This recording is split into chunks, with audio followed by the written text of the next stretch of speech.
Circle with Gabby and I. What's up, Gabby? What's the haps? It's happening. You were like right on cue. I came back on screen. You were like, there's Gabby, reliable as Taurus as always are. I love it. Yeah, Just as I'm here. reliable as ever. What's going on? Everything going on with the family? Everything's Huh? good. Everything's good with the family. Yeah, for the most part, we're all just, trying to get through. We had a interesting situation with our air conditioning. It's fixed now.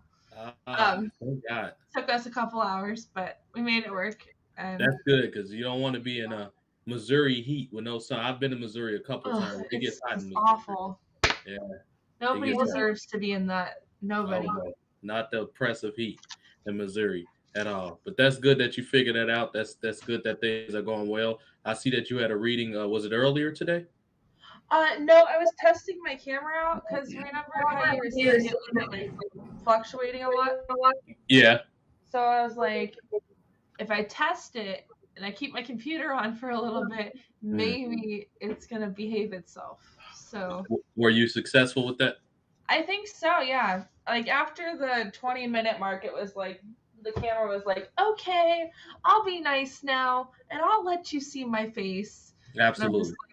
I'm like, That's okay. good. Yeah. Yeah. If So you don't have a really good camera, you have to limit your emotion as much as possible because it'll well, make it's a you pretty feel. decent camera. It's like Okay. the C90 C922 Pro. Yeah. Yeah. That's a pretty good one. Yeah. Yeah. Yeah, Pretty good. but with this tower, it's like it has like this fluctuation issue when you don't use the computer for a day or so I Mhm. have to like turn on the computer like every day to kind Yeah. of give it that zap, I guess.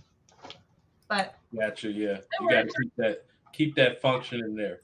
Yep, pretty much. Let it Yeah. know that it's still present. That's good. Yeah. It's going to work itself out. I'm gonna put Gabby and I on the screen now, Yep. and because I'm gonna need the presentation mode for a few things that we're going to discuss today. So the bigger portion of the presentation or the bigger screen will be mostly what we need to read something or go over something or the graphics. So we're going to talk about two things that are very important today to any type of maintaining a relationship, and that's communication and actual love. What it means to love. We glossed over, or what we about 2 or 3 weeks ago, we went into depth about the your sun sign and your moon pretty good. So Mhm. now we want to round it off with Venus and Mercury, two very um, instrumental parts in maintaining a relationship. Then maybe next week we do Mars and like Pluto, all the things that make you angry. And then we'll get to Saturn at some point. That's your discipline planet, your restriction planet. We'll get to that down the line. But maybe we could do Pluto and Mars, two kind of planets that go somewhat hand in hand. We could probably handle that next week. So, Gabby, the first thing is with this here, we're gonna read what actual Mercury is, because some people, when we go kind of deep into things, people are kind of lost. Like, okay, slow down for me a bit and actually show me what it actually means. Tell me what Mercury is first. Mhm. So, in astrology, Mercury is the planet of communication, intellect, memory, and transportation. Your Mercury sign influences all these traits, like whether you're a triple texter, if you use an Excel spreadsheet to plan every weekend trip, or just go with the flow, in which Wikipedia pages you spend hours reading. Mercury is the planet of mind. It rules how we make sense of the world and our place. I think that's a good enough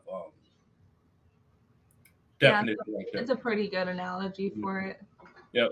So we could do these in categories. Well, this is what we could do since Leo just started about. Well, it's almost over with. Leo's. Well, we're actually in Virgo now, right? Yeah, just Yeah, we're in Virgo. Leo just so we'll start with Virgo. That's what we'll do. So since we're starting with Virgo, we'll do all the Earth planets first. So let's okay. talk about someone.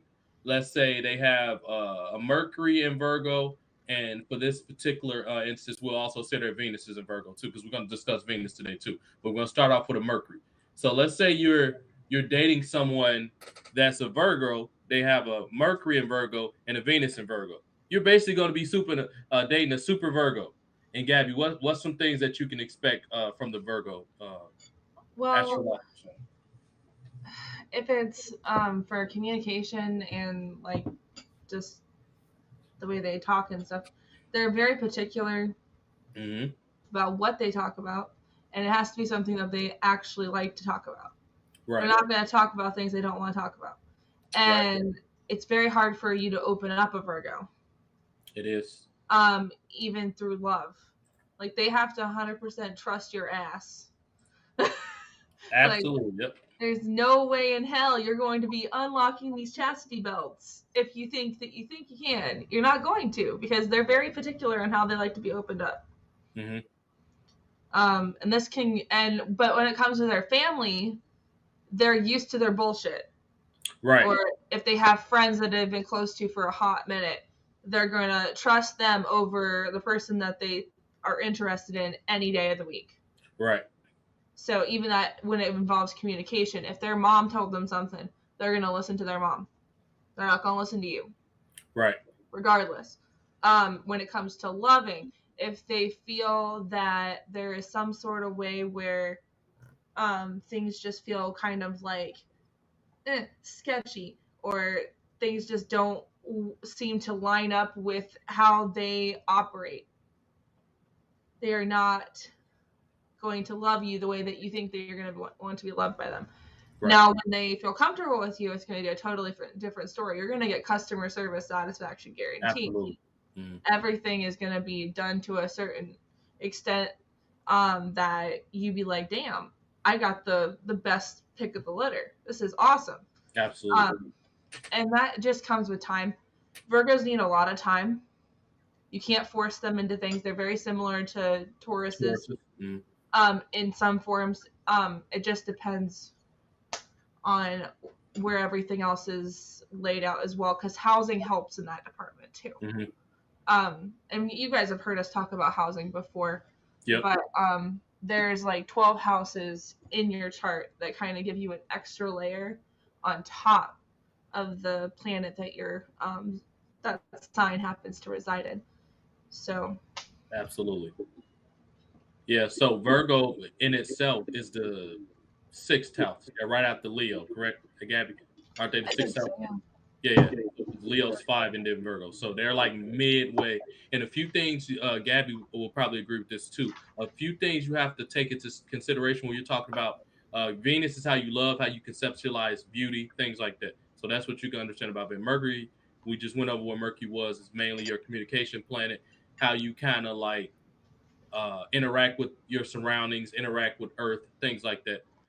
So another thing that'll help you with Virgo, you have to keep in mind is Virgo is of the mutable quality or what they would call modality. So they're the least likely of the other mutable signs to change their mind because mutables are known for blending in and being able to adapt. And on the downside, they're known for making last minute changes. So if you're like a Gabby, who we're going to move on to Mercury and Taurus in just a second, but if you're like a Gabby, Gabby's a fixed Earth sign. She don't like that.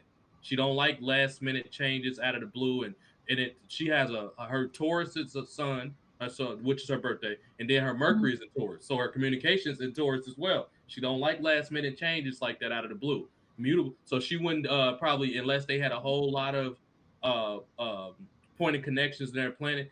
Gabby probably wouldn't date like a Sagittarius or a Pisces very well. They speak different languages to each other. If the we're keeping in mind if they have a lot of Pisces all over their chart and it's a lot of conflictual planets, Gabby probably won't date a Pisces or a Sagittarius because they're known for like kind of going being whimsical and going with the flow with a lot of things, specifically Sagittarius because they're a fire sign. You have to be very comfortable with going with the flow. Mm-hmm. And Tauruses aren't. And that's not a big thing with Taurus. Yeah. Gabby's not going to appreciate, nor would I. I'm a Cancer, but I have a lot of Leo in my chart, which is kind of like a fire sign Cancer with the loyalty and how they love and things like that. So I'm not a big fan of people just making it. If I put my time and commitment, I don't like you just changing them without explanation. If you got a good reason, that's one thing, but just to be doing it, I don't like that. So with Virgos, they're of the mutable modality and quality, and I actually have a couple ladies I tagged today. They have birthdays coming up soon. One was yesterday, and another one's on the 30th. They're friends of mine out Well, of Ann happy Arbor. birthday, guys. Yeah, Kim, happy birthday, Kim. I think her birthday was on the 24th, which was yesterday. Oh, awesome. And then Frida's is on the 30th, so her birthday, and I know somebody else's birthday August 30th as well too. a friend of mine is coming up. But so I think you'll get value of this that we started with Virgos first. But Virgo, they're a mutable sign, but they're immutable almost. I like to liken them to like clay, where they like to form their own reality and form what happens around them, almost like clay. So it's two different type of rights in the world. It's the right by definition, the factual right, and Virgo's right, and that's something you have to just get used to. I'm. This is a particular reason why I don't particularly date Virgos. Well, if you have to, in particular, if you have a Virgo, I date Virgo sons. Okay, Virgo moons, Venus, and Mars, I have challenges dating because they're way too overly particular, and I'm not a. I like stuff to be right and be pretty to be precise, but not overly perfect. I'm not a person that frustrates me because I have a lot of fire in my chart, so I'm very action driven. I don't like to just sit there and pontificate about ideas until the cows come home. We got to get moving at some point. I get your need to okay, let's make sure it goes right, so we don't have to like do more work. I get that part, and that part of Virgo I appreciate, but when you overly try to make things too perfect, I don't date people like that. Will so that's a challenge that could be people that try to either communicate with Virgos or that try to date Virgos if they have a Mercury in Virgo or Venus in Virgos. They probably won't date people that are action minded very well, which I'm a very action minded person. I'm not sure if Gabby's more action minded because she does have a Taurus Mercury, so she might be a Well, little I slow. have some Leo in my chart too that kind of helps spark Mhm. some fire under my ass. Mhm. You have Aries in your chart too, someplace, don't you? I do, yes, I do. Mhm. Yeah, isn't your Venus in Aries or something? If I'm not, if I think of right, I think your Um, Venus is in Aries. yes, my Venus is Okay, Aries. I thought I remember you telling me. I see my memory's kicking in. I know you got it. Yeah, so yeah, that's something that you have to just be willing to uh accept if you're going to date a Virgo. They're very particular. They like things to go a certain way, and a lot of times, if you could be right about something, and they have this annoying like habit of always going behind you, even if you might be right. They just have to be sure about things. Is that fair to say, Gabby?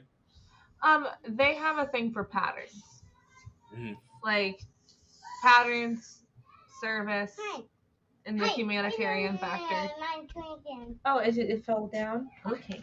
Gabby, you got a couple Virgo moons in your house, don't you? I do. I have two of them. Mhm. So they're very particular.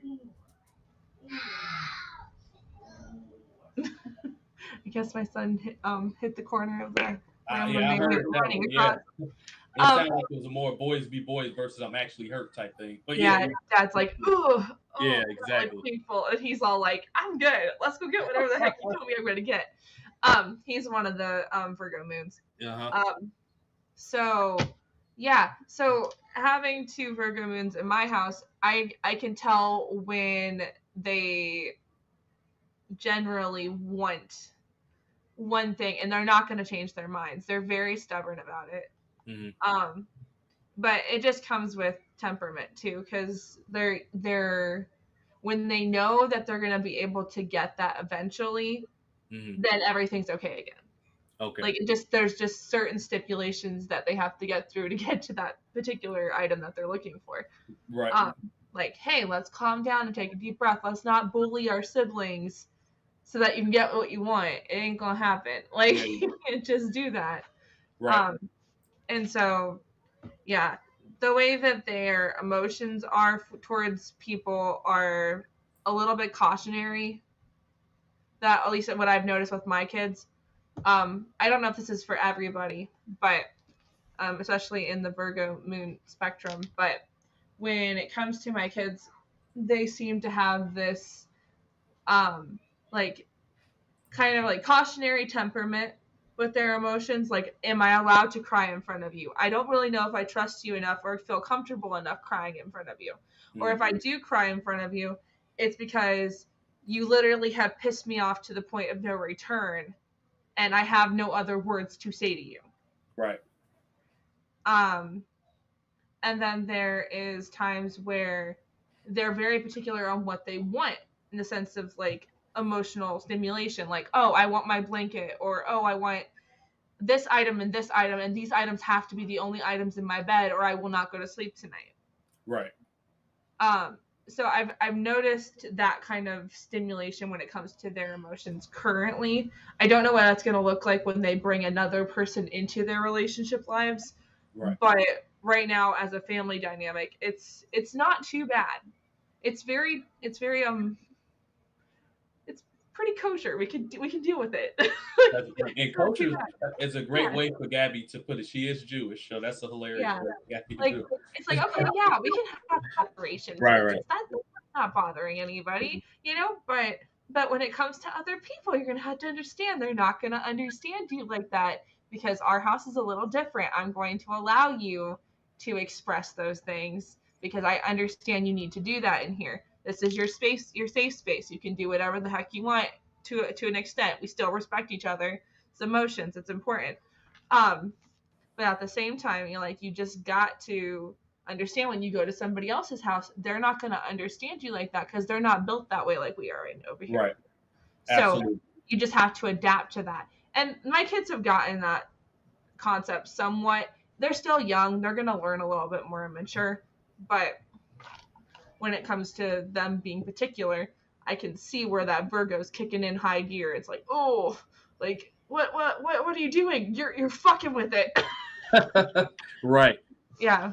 Which I mean, you have your particulars being a Taurus. And before we get to Taurus, because this should be interesting because you're actually talking to a person with Taurus, being Gabby. Let me really quickly read the so people won't be thrown off Oh yeah, the absolutely. actual definition of Venus really quickly because I know some people are a little lost. Rochelle isn't because she's kind of in tune with astrology a bit. That's why I tagged her because I knew Hello, she would be Rochelle. very interested in this. Yeah, And Rochelle's awesome. yeah, she's very interested in astrology and things. So Venus. Oh yeah, I had it and I scrolled away from it. Mhm. Where the hell is this thing at? Most people the natal chart. Okay, this is not a good. Let me open up another Venus Hi, beautiful. in astrology. Boom, boom, boom, boom. Okay, here we go. This one's better, and that was a bad definition. Okay, so Venus. Venus is the goddess of love. In astrology, Venus has dual rulership over Libra and Taurus. And basically, what they mean with this here is those two planets are ruled by Venus. So uh, Taurus exalts more Venus than Hmm. than Libra does, but they're both they conceptualize Venus differently. Taurus is like possession type beauty. Libra like the more the ideology of beauty. They like the everything needs to be balanced, everything needs to be perfect. So they're more because they're air sign, they're more intellectual about love. Where Taurus is the practical side of love. They like the possession and you know relationships and They this is feel why I so met him. Tauruses feel like the worth. They have the worth part of the thing. Is it worth it for me to continue using my energy and showing you how I feel in love? That's a great way to put it, Gabby. That's a When it really, comes to really Libras, it's more about the partnership and the relationship. right, Um, they can endure the conflict of those things because they're able to balance them out when it comes right. to love. That's a great way to put it. Really, really good way to put it. See, that's Hmm. why I got Gabby here. She adds the icing to the cake, so to speak. Um, so now let's go. We're still in the Earth Hmm. element when it Yes. comes to Mercury and Venus. We just went over Virgo to open the show. Now I'm going to have Gabby talk about herself, and that is Taurus. Now, what are some things that people have to expect when communicating with a Taurus? You got to move with them at their pace. Some Tauruses, depending on what house they're in, um, it can be a very easy transition. They're not going to pivot as much as like some people say. Tauruses have one foot in the ground and they just maneuver themselves wherever they Like need to go. spinning. If they feel comfortable enough to do it, they'll do it. If they really feel comfortable, they'll take that foot off and they'll walk with you. Which is kind of similar to most creatures of more of a stubborn habit. Mm-hmm. Um, oh, your father was a Taurus. Awesome. Yeah, Tauruses are great. They're really great people. It's just you have to understand that they have this whole routine set in place. Like they can change the routine for the person around them, regardless. Like if it's an emergency, if there's a very logical explanation why things need to happen, they will go forward and they will do it. Mm-hmm. Like they're not going to like break the law as much because they know it's set in place for a reason. There's Right. cautionary things that make things like move and cognate of how it's Mm-hmm. supposed to function. But there's all it is for a Taurus is it's the worth of it. Like what's the value of my time and energy? Right. And that comes with love. So if they're in Venus, if you have a Taurus in Venus, you're going to see that they actually take time and consideration on what you like, what makes you click, tick, all the jazzes. Like when it comes to that kind of love for somebody, that's how it works. Mm-hmm. Like they really do actually know you at a very cellular level. It's just the fact that it takes too fucking long for them to get to that point before you say, I'm done with this relationship. You're not. They need a push. They need reassurance and somebody to push them. They Well, need a. yeah, if they're showing the worth, Mm-hmm. then yeah, absolutely. They're going to move forward as quickly as they can. But when Right. it comes to somebody who's not really showing them the same worth and value in return, it's very hard for them to just push in there and say, okay, Right. I'm totally invested. And I think that's a sensible and reasonable way to handle it. You know what I mean? Fire signs probably won't quite understand it, but I think that's unless they have a fix, unless they're in a fixed element, like mine's in Leo, for example, which is a fixed fire sign. But yeah, it's something that some people just don't jazz with, and it's a take it or leave it thing with Taurus. It's nothing personal. You know what I mean? It's just that's the way they need their life to be, and it's nothing. I don't think it's anything wrong with that. You know? Honestly, if you are in a relationship with somebody with a Venus and Taurus, you're going to see things from a whole different perspective. What you mean by Because, that?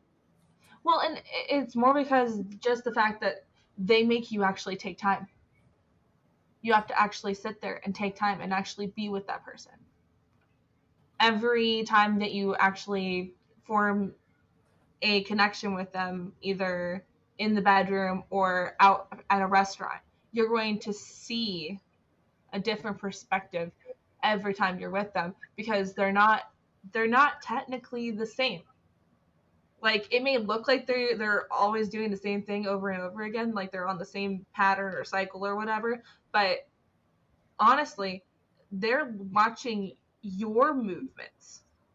The person that they're in love with, they're trying to see, hey, oh, that step needs to be taken to this step. Okay, that makes sense. They're really good dance partners. Let's just put it that way. They're gonna follow you until the ends of the earth if you show them the same common courtesy that they're showing you. Absolutely. Absolutely. That's a really great. I'm trying to think. I might have dated one person with a Taurus Venus. I can't believe what their I other. wish, Brian. I wish I want garlic to say butter Aries. a shit. Sharon Butter recipe. No, Brian, not today. No, that's we saving that for next week, Brian. No, not at all, man. My silly co-host Brian's in here, man. Now I think that's a Texas folk thing. Y'all need to stop putting butter butter on so much stuff, Brian. I want you to live to be 50 with me. How about that? Stop putting butter on every goddamn thing. And you know what I mean by that, you asshole. But I love Brian. He's one of my favorite places to visit is Houston. I love going to Brian's Houston. awesome. I've only been once, but I'm looking forward to going again. Now let's switch gears, Gabby, here to and as time come along, we'll constantly revisit this. Like you ask us questions, oh, my husband and wife, Venus or is in this or this? What's the pros and cons? We'll go more in detail as that comes along. But Capricorn, the last Earth sign to max out this trigon, I believe is what they call it. But let's go to Capricorn. What's some things that you can expect from Capricorn, Mercury, and Venus, Gabs? Well, in Venus, uh, they're more about like, what can you offer me? So it's like skills, profession, career. They kind of have a more masculine father-ish vibe, Yeah, like father-in-law kind of vibe. absolutely. But it's because they've seen a lot of things, they know a lot of things, and they are willing to work with what you got if you're willing to show them exactly what you have there. Um, Now, that doesn't mean they always go towards people with a better profession. It doesn't always mean that the skills of the person that they're with is going to be greater than theirs. They try to keep that higher pedestal in a sense because they want to show that they still have dominance. Right. That's a great way to put it. That sounds like my brother. Yeah, they're interesting individuals, especially ones that are in Venus. I think actually, let me check that. Hold on, guys. Sure. I want to see something because my husband has like a fuck ton of Capricorn. And my brother is a Capricorn with a Venus in Scorpio, so he's a force to be reckoned with when it comes to That's actually going to be a fun one. yeah, he is a fun one too. Yeah. Yes, they are very loyal in that department. Mm-hmm. Let's And they'll cut you off in a heartbeat if you don't return it to them. Mm-hmm. He's done it. Scorpios, they're very talented. Yep, my husband is one of those. He's a Venus and Capricorn. Oh, is he Venus and Cap? Okay, that's a good placement for you too. That's a very great placement for you. Yeah, it is. He has a Capricorn moon too, so I have like the trifecta of awesome Pisces. He's a very grounded being. Rochelle's a Pisces with a lot of Earth and Aquarius, so she's kind of balanced for Pisces as well. You're good at cutting stuff. That's a little too much information, bro. No, it's good though. Like if you know what you want, like you see what's there, the value is there. Like, okay, is that exactly what's going to work in my life? Capricorns know that already because they see it from a higher perspective. Right. Like they're always like 10 steps ahead of the other person. They make very good strategic people. Which if you met my husband, you would see it all in like shining colors. But yeah, so like when it comes to Capricorns that are in the Venus variety though, they are going to be looking at every single angle of the person that they are putting their investment in. Now, they are going to show themselves off as more of a person that is willing to show variety because they want to show that there's lots of value about them. Like, oh, I do this. I have stocks in this. I'm an entrepreneur. They like to be in charge of themselves. They're very image conscious too. They don't like people that ruin their image and stuff. I've dated a couple Capricorn people.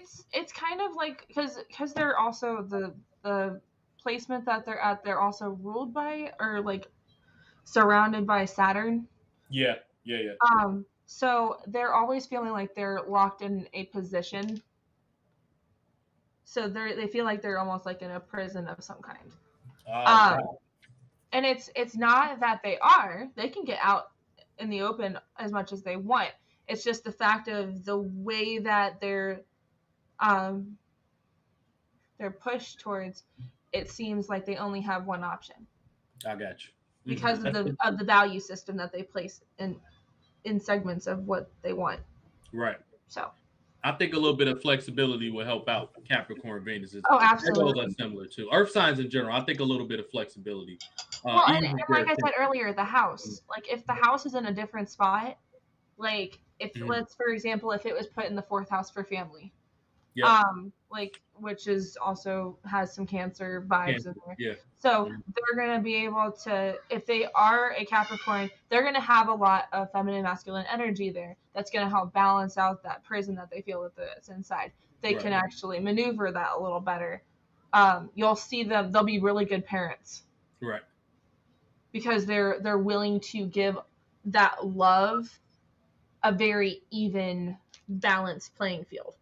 Right. Like it's not just, oh, I'm gonna discipline you and you're not gonna be able to ever be able to do this, blah blah blah blah blah. It's more like, okay, I understand the situation that you're in. Here, I'm gonna show you a little bit of discipline, but I'm also going to show you an example of what that could look like if you chose to do it this way. Right. And it's very nurturing. It's very genuine. Sorry. But yeah. Brian's an asshole. Brian, that's because your Venus is in Scorpio. I know Brian's chart. He has his Mercury is in Scorpio, his Venus is in Scorpio, and And you got a Mars Capricorn. You're a very balanced Sagittarius, dude. Moon in Libra, so he's kind of got a lot of good stuff. Honestly, water would be good for you, Brian. Yep. It would be good for you, but I have a feeling you need somebody that's a little bit more grounded. Probably like a Capricorn or something like that. You need somebody who's willing to take charge when you can't. So yeah, Capricorn would be a good sun sign for you to pop onto. Yep. And it'll help if they got a lot of Scorpio and Sagittarius in the chart, because that balances your chart out. Because I tend to date a lot of Sagittarius and Pisces women with a lot of fire. If they're a Sag, if they have a lot of earth and water, because they're already a fire sun sign, so there's the fire I need right there, because I got a lot of fire in my chart. Yeah. And then if they're a Pisces, they have to have a lot of fire and probably a little bit of earth, maybe some air help too. So I tend to date those types. Also, Brian, make sure you look at their Lilith. If their Lilith is in a water sign, it will help you out a lot too, because you guys will kind of have the same kind of like dark psyche moment kind of thing when you guys are fantasizing certain things. It'll make your life a lot better. I think my Lilith is in like Cap or something like. There's nothing interesting. I think mine's in Capricorn or something. I can double check, but I think that's where it is. He's asking, so I'm gonna give him a little. Sure. No, go for it. No. One step kind of thing. Go for it. You good. Everybody's looking for love. I think most of the time that we forget that we need to love ourselves first. Yep. As soon as you learn and you understand how that all works out into play, regardless of how your situation got you to where you are now, it really does help. And Brian, another thing to keep in mind, your Mercury's in Scorpio. That's a great placement, but it could be challenging too, because what you have in a Mercury and Scorpio, you obsess on things that happened in the past that's kind of over with already, and you kind of gotta wean yourself out of that. Scorpios have an obsessive way of communicating and thinking and stuff like that. So you have to be. It's a great placement for getting under the surface and eyeing out deception and stuff like that. You'll be good in any type of like investigative type situation, but it can bog you down and being obsessed with like past hurts and stuff. So you got to wean that out of your system a little bit. Oh, you're a redhead guy. Okay, that's gonna be interesting.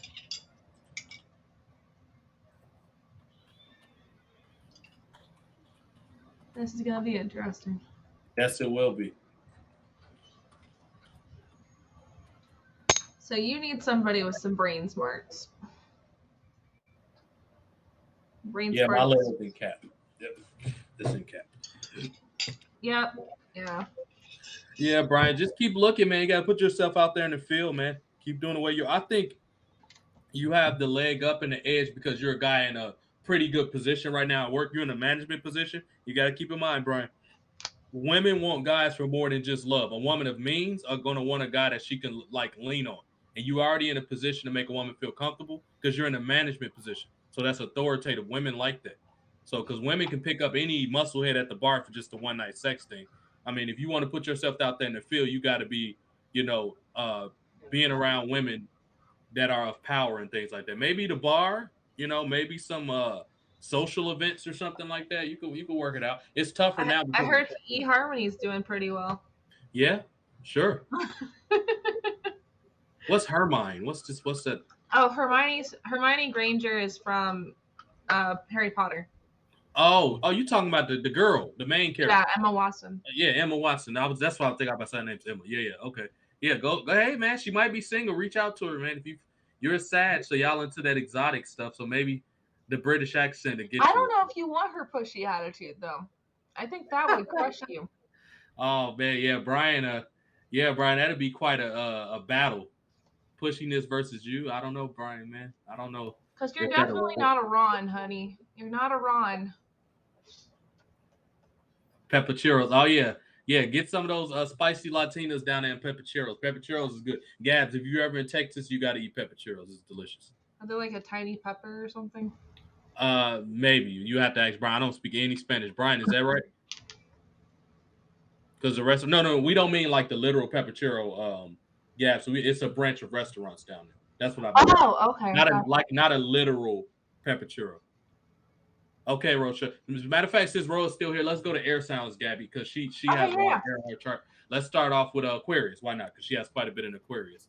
This is a interesting. I have challenges communicating with people with she's one of the few people I actually get along with, but I have challenges communicating with people with Mercury's in Aquarius and Venus in Aquarius, which she has both of those. In some type of way, we managed to have some type of communication with each other. But yeah, this is Gab. You want to? This is a head spinner right here. My moon's in Aquarius, by the way, but Okay. uh Mercury and Venus in Aquarius. Oh man, you talking about a head spinner? What you say about that, Gab? It's only a head spin because of the planets it's ruled by. Mm-hmm. So, like for Uranus. example, you got Saturn and Uranus technically that kind of give um Aquarius is their shape Right. basically. So you got um Saturn being more of the prison type thing, like mentality. Oh, that's awesome. She got Aquarius everywhere. Jesus. Aquarius is actually a really great sign.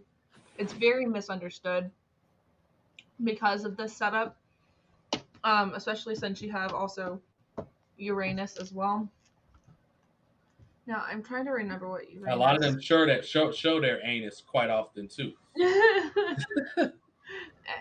And it's okay. So like Uranus is kind of like the sudden changes. So it's very airy anyway to begin with. Mhm. So it's basically like somebody who's willing to like they're really good at like technology, um, cut edge thinking processes. They're just really out of the box thinkers. Think Elon Musk, like, Yeah.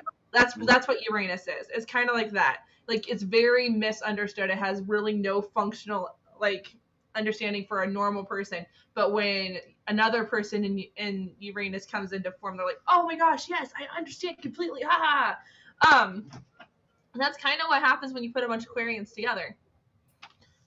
They're very good at like getting the party moving. So like they're good with communities, they're good with groups, social spheres kind of thing.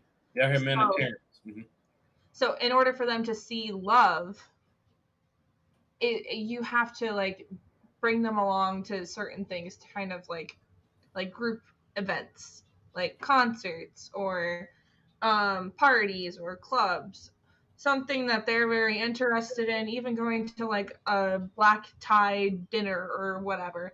You're showing them through large events because they have to be around a big group of like very high energy people to Right. feel very comfortable in their own skin because they don't have to act a certain way. It's already played out for them. And this also helps with the communication process with Aquariuses too, because they're just trying to lighten the mood. If the mood's too dark or too edgy, they're like, haha, here's a joke that might lighten us up so we can just get the fuck out of here because it's getting kind of awkward and we don't want to Right. be a part of it. And it's not really you acting up, Rochelle. It literally is just you trying to make the situation feel a little bit more comfortable Right. That's a great because way you're to put it. feeling everybody. That's literally air signs are literally the equivalent of somebody who just like literally fills the room. Yeah. Like you have fire signs that literally help warm up the room, make the room a little bit more vibrant. Then you got the earth signs that kind of just make everything kind of feel a little bit more chill. Yeah. And then you got the water signs that are like, Support. oh, this is drama, more drama for you. And then you have the air signs that are just like, I can adapt to that, but I don't really want to. But if you really want me to show my true form, here, I will fill out the entire room. Right. That's a great So, way to put it. yeah, so that's kind of where Aquariuses kind of get their bad rap because they're quirky. They're kind of that person that, like that weird cousin that you don't really know what to do with sometimes. And honestly, that's my personality. So I totally understand where they're coming from because that's how I felt But as a kid. It sucked. you have Um, an air moon sign though too, so that I probably do. Yes, I have a yeah. Libra moon, but like my personality, which is in your IC. So if you look it up in your stuff, you're gonna see it. It kind of connects to your midheaven. Yeah. So you have your subconscious and your conscious of your personality. my my conscious personality is Aquarius, which is IC, and then my subconscious is, I think, Leo. Don't quote me on that. They're usually the opposite, the polar opposite of whatever. Yeah, I'm pretty sure it's Leo, but I will double check because Leo's definitely the opposite of Aquarius. It's definitely. I don't like shoving off too much information if it doesn't. Oh no. Come on, buddy. Show me your true form. All right, here we go. Yes, I need to Leo. find out what my midheaven is in. I'm not sure. Yeah, so that's kind of like the depiction of an Aquarius. It's just literally they're just this amazing person who just loves high volume energy. Right. If they can continually to be a part of the party, then they're going to. Gabby, you would have fooled me. I would have never thought you had no midheaven, no Aquarius. Maybe I haven't physically been around you. Maybe I got to actually be around you first. But I wouldn't have never got No, that. you can see it when I'm talking here sometimes. Like if I feel a little bit off, like if I don't really know what else to say, I will make a funny out of it, or I will jump to another spot of the board. Like, oh here, like Brian said something. Oh, that's cute. Like thanks, Yeah. Brian. You helped lower that expectation of where I needed to be at. Like this, it's just what it is. Like, but when it comes to like, if you get really comfortable with me, you're gonna see my other personality, which is Leo. So you're gonna see that kind of. Honestly, what's funny is I looked up how they see people who are a Leo in midheaven, and basically think of Gryffindor from Harry Potter.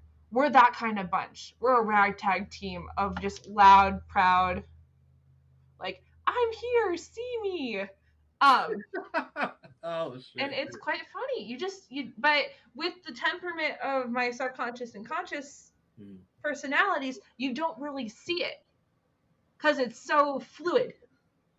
That's interesting. Okay. That chameleon aspect. Yeah, that's a good way. You know what? That's good for like social situation. I like that. I like the randomness, like you said. Like when I'm not comfortable, I'll probably like, hey, go to the message board. I invite those type of like interesting because I like the show to kind of like spontaneous. Sometimes it don't have to be all serious. Like I do like structure and spontaneity at the same time. I try to balance the two out. If it gets too out of control, then I'll bring it back. But I generally like spontaneity with a lot of my just so stuff won't get so mundane and boring. Yeah, But exactly. it's too serious. But yeah, that hits Aquarius. Let's move on to let's save the headache for last. Let's move on to Libra. Libra is these are some interesting folk. What can you expect from I have some challenging relationships with Libra Venuses and Mercury's. This guy named he know who he is, but he had both placements there. And what would you say about Libra, Mercury, and Venus? What you would expect out of them again? Well, like you said earlier, it's ruled by Venus. Yep. In a sense, not really like technically, but technically they kind of shine with each other. Think of it as like the more subconscious approach to Venus. Taurus is more front and center. You're gonna see that more like how it works in that department. But when it comes to a Libra, think of the yin and yang effect. Okay. Like they're always trying to make sure that everything is balanced. That particular symbolism shows that. It shows that balancement. So, and it also involves partnerships as well. That's what yin and yang pretty much stands for. It's a partnership of the feminine and masculine energy. Mm-hmm. So you're gonna see that a lot when it comes to Librans when they're in love with somebody. However, if they're somebody who are still dealing with a lot of like drama, you're going to see them go from one extreme to the other. You're not going to really know if they're really, really like in love with you one day or if they're a totally different person the next day. It's pretty much like you're always having to weigh the scales with them sometimes. Now, if they have dealt with their dramas and they're more of a balanced Libra, you're going to see all the aspects of a partner, a very balanced partner. Like they're there when you're down and they're there when you're up. They are a constant reminder to you of what consistency looks like. For an air sign, that's pretty huge. Because a lot of air signs, like even when you saw with Aquarius, they're kind of all over the place. Yeah. Same thing with Geminis too. When we get into Gemini, you're going to see that kind of perspective a little bit differently. Only because they're so adaptable. They're a mutable sign. Element. Yeah. Yeah. But with Libras, I think they're fixed. Aren't they fixed? No, cardinal. Cardinal, right? Cardinals. Aquarius is the fixed sign. Yeah. Yeah, Aquarius are fixed. So you're not gonna. Yeah. Okay. Gotcha. Thank you so much. This is why we heard you. Yeah, that's why we balance each other out. Yeah. Yes. So with them being a cardinal sign, they're more front and center on how they want to love somebody. They're very upfront about how they want the relationship to go. But as I said earlier, if they're one of those that are still dealing with the trauma dramas, you're going to see a lot of conflicts in between how they love and how you would like to be loved. That balancement is not very, lack of a better word, kosher. So like this, it's the only word that's popping in my head right now for that particular thing. I don't know what the deal is. But yeah, so that's pretty much how they are as Venus. Now, if it comes to Mercury, for example, communication skills, they're actually really good at communicating what they're comfortable with talking about. But when it comes to other things, their sign is the wind, so you're gonna see it. You're gonna see like hurricane, whatever name pops up in your head at this point. Depending on who you're in love with and they happen to be with the part. So let's say Hurricane Bob, for example. We'll use a man in this department. Yeah. Hurricane Bob comes in, shows you all these wonderful things about what they're comfortable with talking about, and then all of a sudden you're just like, oh, and I'm comfortable with this. And they're gonna look at you like you lost your ever-loving mind. Why'd you change the conversation? That's not part of my agreement. That's not part of my partnership. What the hell's wrong with you? Or they put an odd joke up in there or something like that. They'll try to add like that. That totally would ruin the mood for them instantly. There's no coming back to that. Now, after they cool down and they're back to that balancement, they'll be like, "Oh, I'm so sorry. I didn't mean to cut you off. I just had a moment." And then they come back and they're like, "So, what are you comfortable with talking about?" And then they'll come in and you're just like, "Oh, well, I like this, that, this.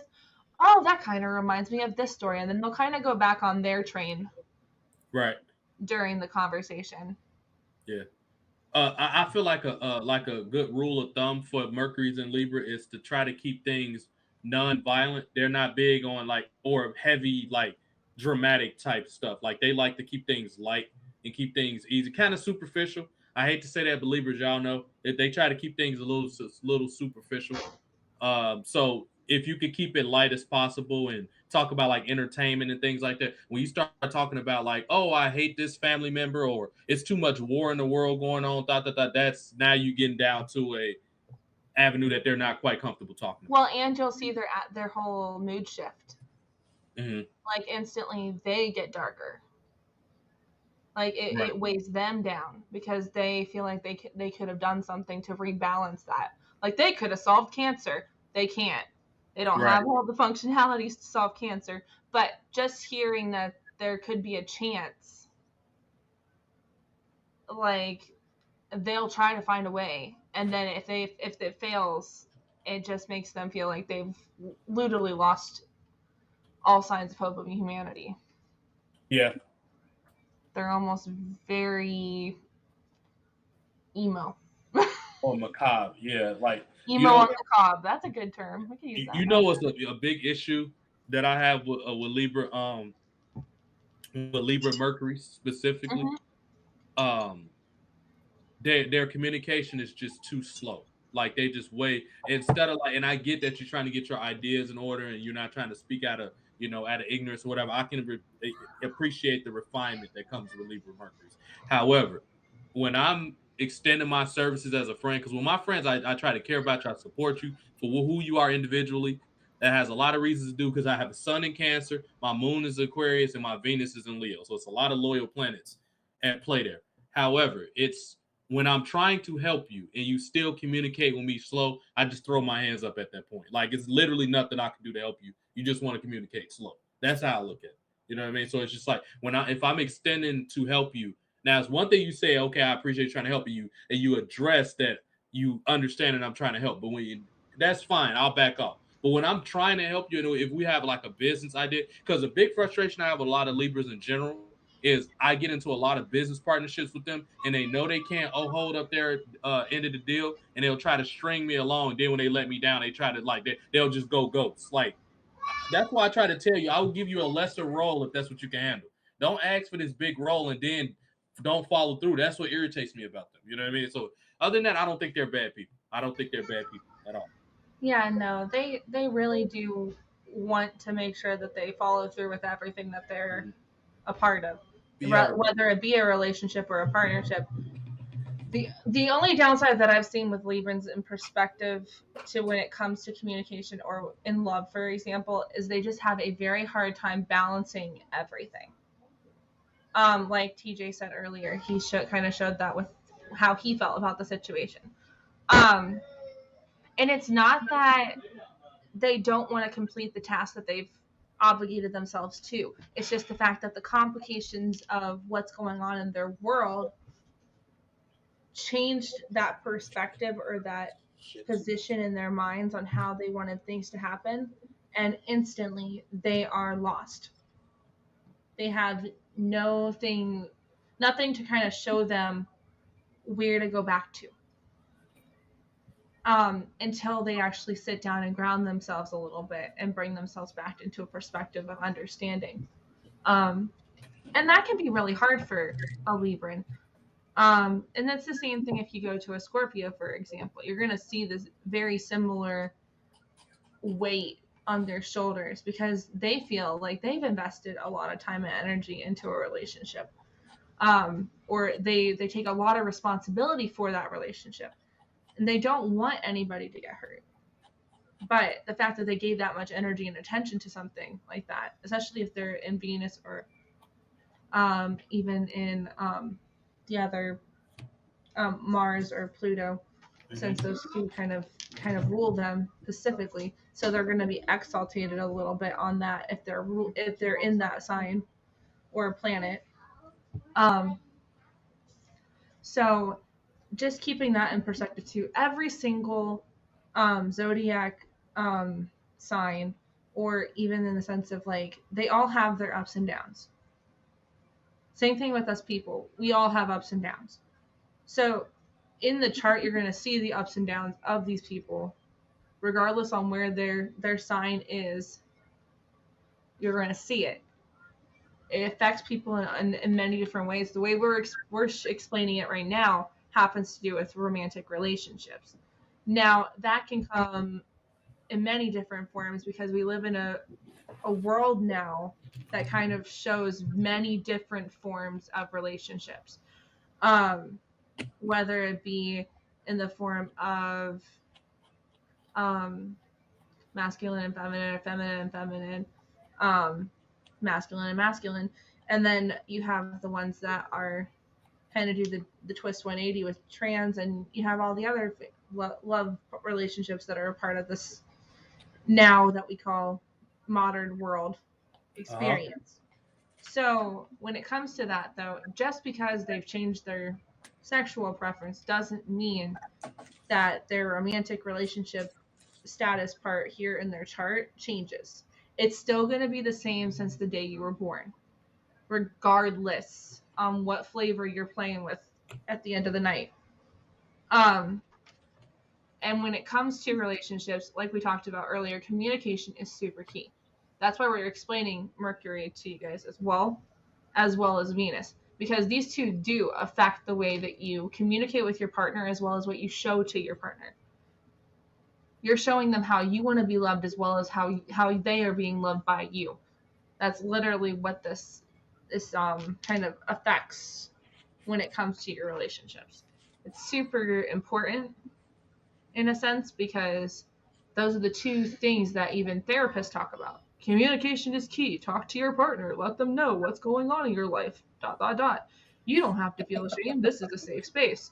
And vice versa. However, sometimes it's not a safe space.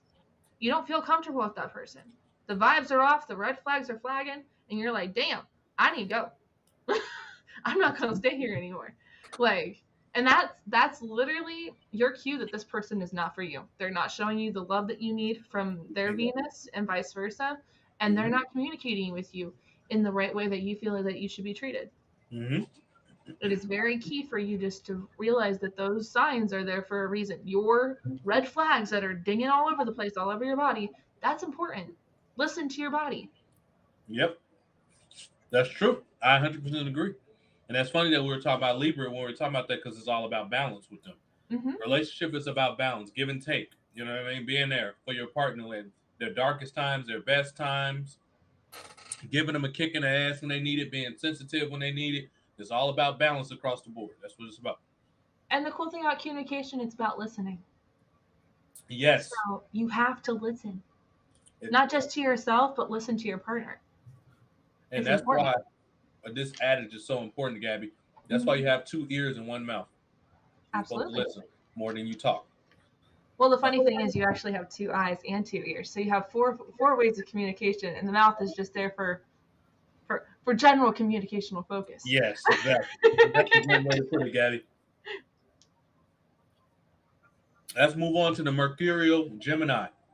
Mm. Holy crap. We're in danger territory now. I love Geminis. I really do. I'm the They're opposite always, of they Gabby. trigger the fuck out of me, but I do love them. I do. You said they what triggered the fuck out of you? They just, something about the way that they see the world baffles me. Like, it's like a 4-year-old experiencing the world at the first time in their life, and you're just like, oh my god, you didn't see that before? What the hell is your problem?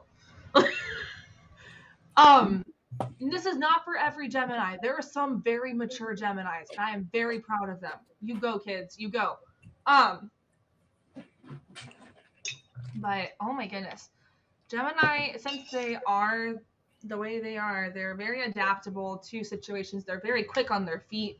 They can change just as instantly as the communication that just happened in front of them, which is great. And they're also kind of controlled by communication anyway in the Mercury department. So you kind of get to see them at firsthand on what that looks like. They're all about close surroundings, siblings, and short actions.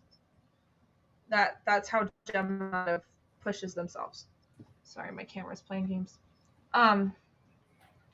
But yeah, so basically, when it comes to Geminis, it's all about getting it quick out there, like a kindergartner. You want to get like 15 minutes of their time and then let them do their own thing. Like, it has to be a very important conversation for them to sit there and give you their whole 100% of themselves to that conversation. When it comes to family members, their siblings come first. They care about their siblings. Their parents, not so much, because most of the stuff that comes out of their mouths usually doesn't really comply to how they rule their world. It's but when it comes to related stuff. Yeah, because and they're more in tune with the inner workings of the family, not necessarily the details, the authority figures who claim themselves to be authoritative. And when they see that the authority is not being met to the standard that it's supposed to, you've instantly lost their respect. Yeah. It's just one of those things. You can think it's a scam. Sure. And that's perfectly fine. You are absolutely allowed to have your own opinion. This is our opinions. And thank you for coming on. We appreciate you being here and seeing the perspectives that we have here today. Absolutely. And I'll just encourage you to do your own research. Yeah, do your own research. This is just our opinion and what we've learned, what we've experienced. This is what we do this for. This is to kind of show you different perspectives. Mm-hmm. So you are welcome to sit here and listen. Or you are welcome to comment. We love feedback. Feedback's Absolutely. important. We're going over Gemini right now. We are. And so that's kind of where we're at right now. So welcome. Glad to have you, YouTuber. Yep. Now, with Gemini, before you go into the details about the Mercury and the Venus. Yeah. Gemini, everything you just said is why Geminis don't necessarily make the best parents most of the time, is because they expect everything to be short and within 15 minutes. And as you know, Gabby, as a very patient person and as a parent, most thing with children does not take 15 minutes. With them in their world, it takes 15 minutes, but getting to what they need and listening to everything they got to talk about, that does not take, it doesn't take 15 minutes to raise children. It takes time.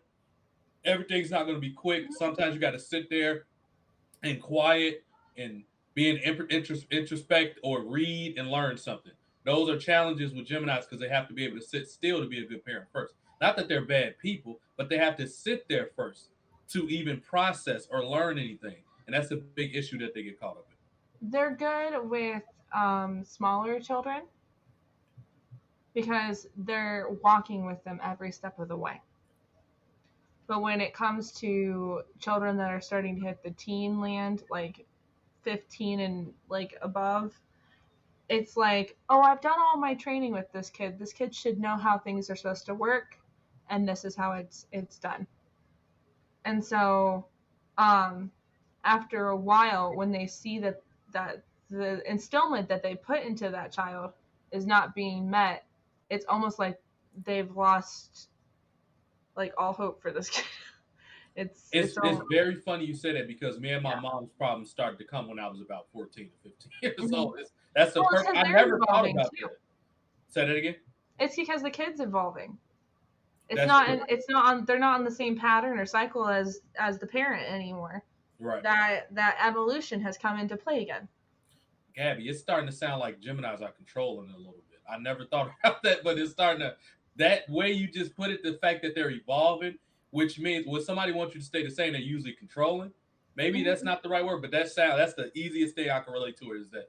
Well, Geminis are very adaptable, so they evolve as well, but they evolve better in groups of people that are like-minded.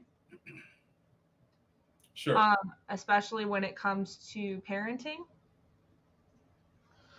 And that can be misconstrued depending on where their houses are at too. Because like I said earlier, houses are very important with astrology.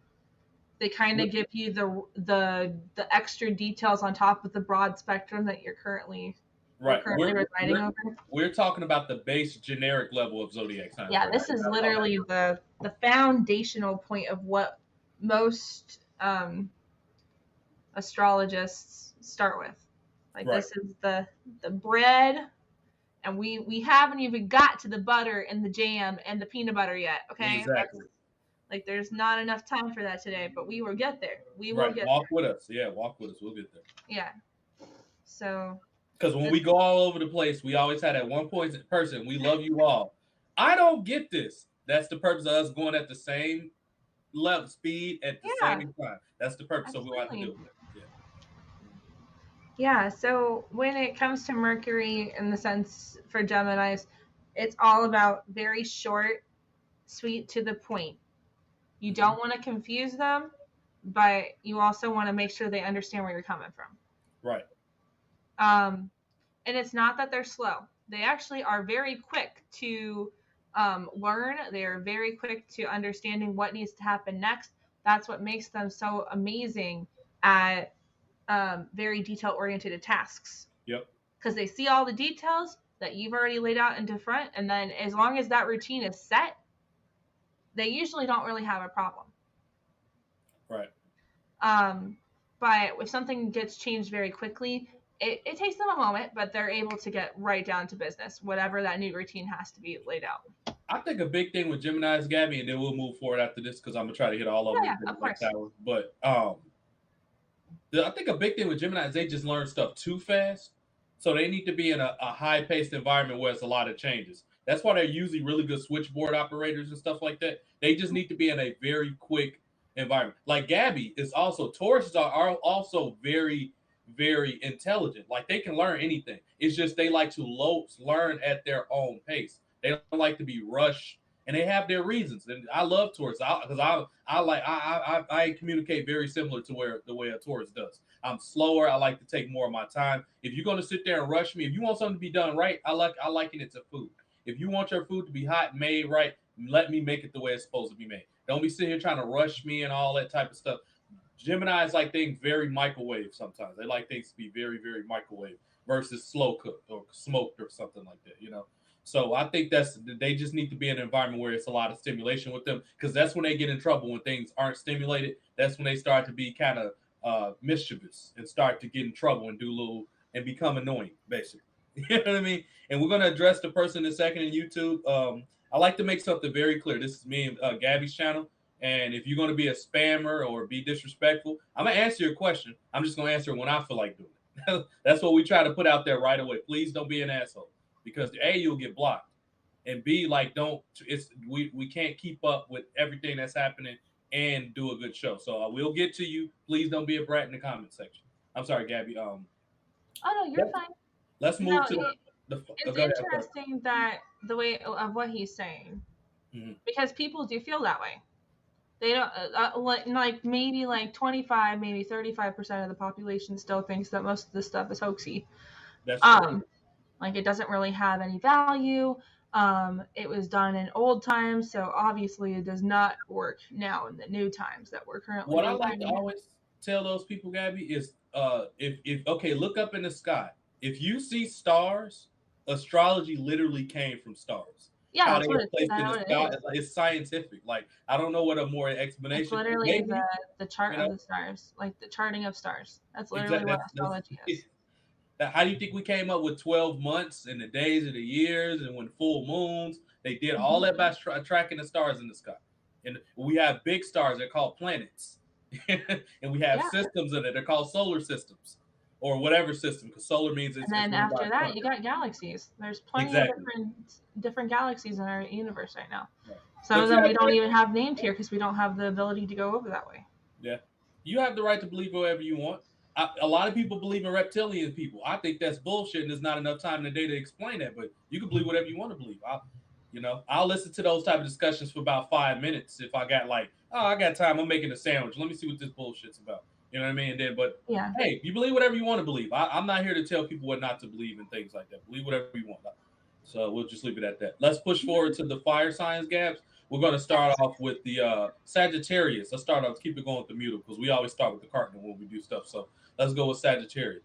This is another very interesting placement, and you have to have a lot, a lot of patience for Sagittarius, Mercury, and Venus. They can be very challenging in both of those. Anybody have any of those, especially if they're a dual like fire. So if they're like an Aries, they got Aries somewhere else important, and they have a Sagittarius, Venus, and they're going to be quite challenging. You have to have a lot of patience to work with them.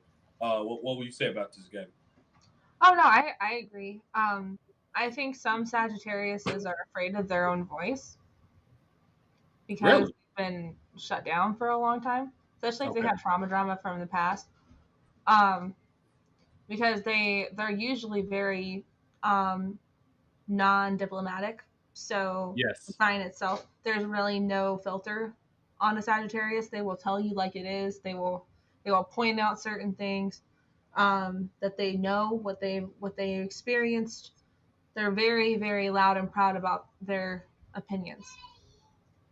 Um, but if they are ones that are still dealing with healing themselves and stuff like that, that's my interpretation of it from my perspective. What I've seen, I have a couple of Sagittarian friends that have dealt with a lot of different childhood traumas, Mm-hmm. and it seems that they've lost their fire somewhere down the road. And it's quite interesting once they gain it back. They're a totally different person. In a good way? It depends. I got you. Their choices, their decisions, their life. Right, right, Um, but when they happen to choose things that are good for them, you see it right away. right. They're all about long, deep conversations, long walks of like different things that you know and different things that they know, vice Mhm. versa. They're all about taking care of their bodies. Health is very important to them. And this comes in the form of even in their communication skills too. Um, when they are talking to somebody, they make sure that the stuff that's coming out of their mouth is things that they've experienced. They will not like deter from anything else. They won't go and find a doctor and give you their stats on what happened. They will tell you from their experience of what Right. they've been able to read and what they've listened to. Because That's a most big challenge I have with communicating with Sagittarius, by the way. oh yeah, that's a lot of different problems with a lot of different people when it comes to that kind of stuff. Like Sagittariuses are literally the fire sign that is very similar to Gemini. Yeah, which is why that's their polar opposite. Yes, Yeah. they're very polar opposites, but at the same time, it's like you want them to sit still and listen, but they're like, oh, my target's the opposite direction. See you later. Right. Like, They're very action driven. They're very, mhm. very action Like driven. they'll sit there as long as they can tolerate it. Like if they're having a conversation with you, and this is where communication comes in with Sagittarius, is as long as it's something that they can tolerate, they will sit and listen Right. the whole time. They probably won't give you much feedback, but they will sit there and they will give you the time and the ear. And if they feel like they have something to say at the end of it, they will say something. Right. And they will be unapologetic about it. They're going to just let you know what it is, and then they move on to their merry way.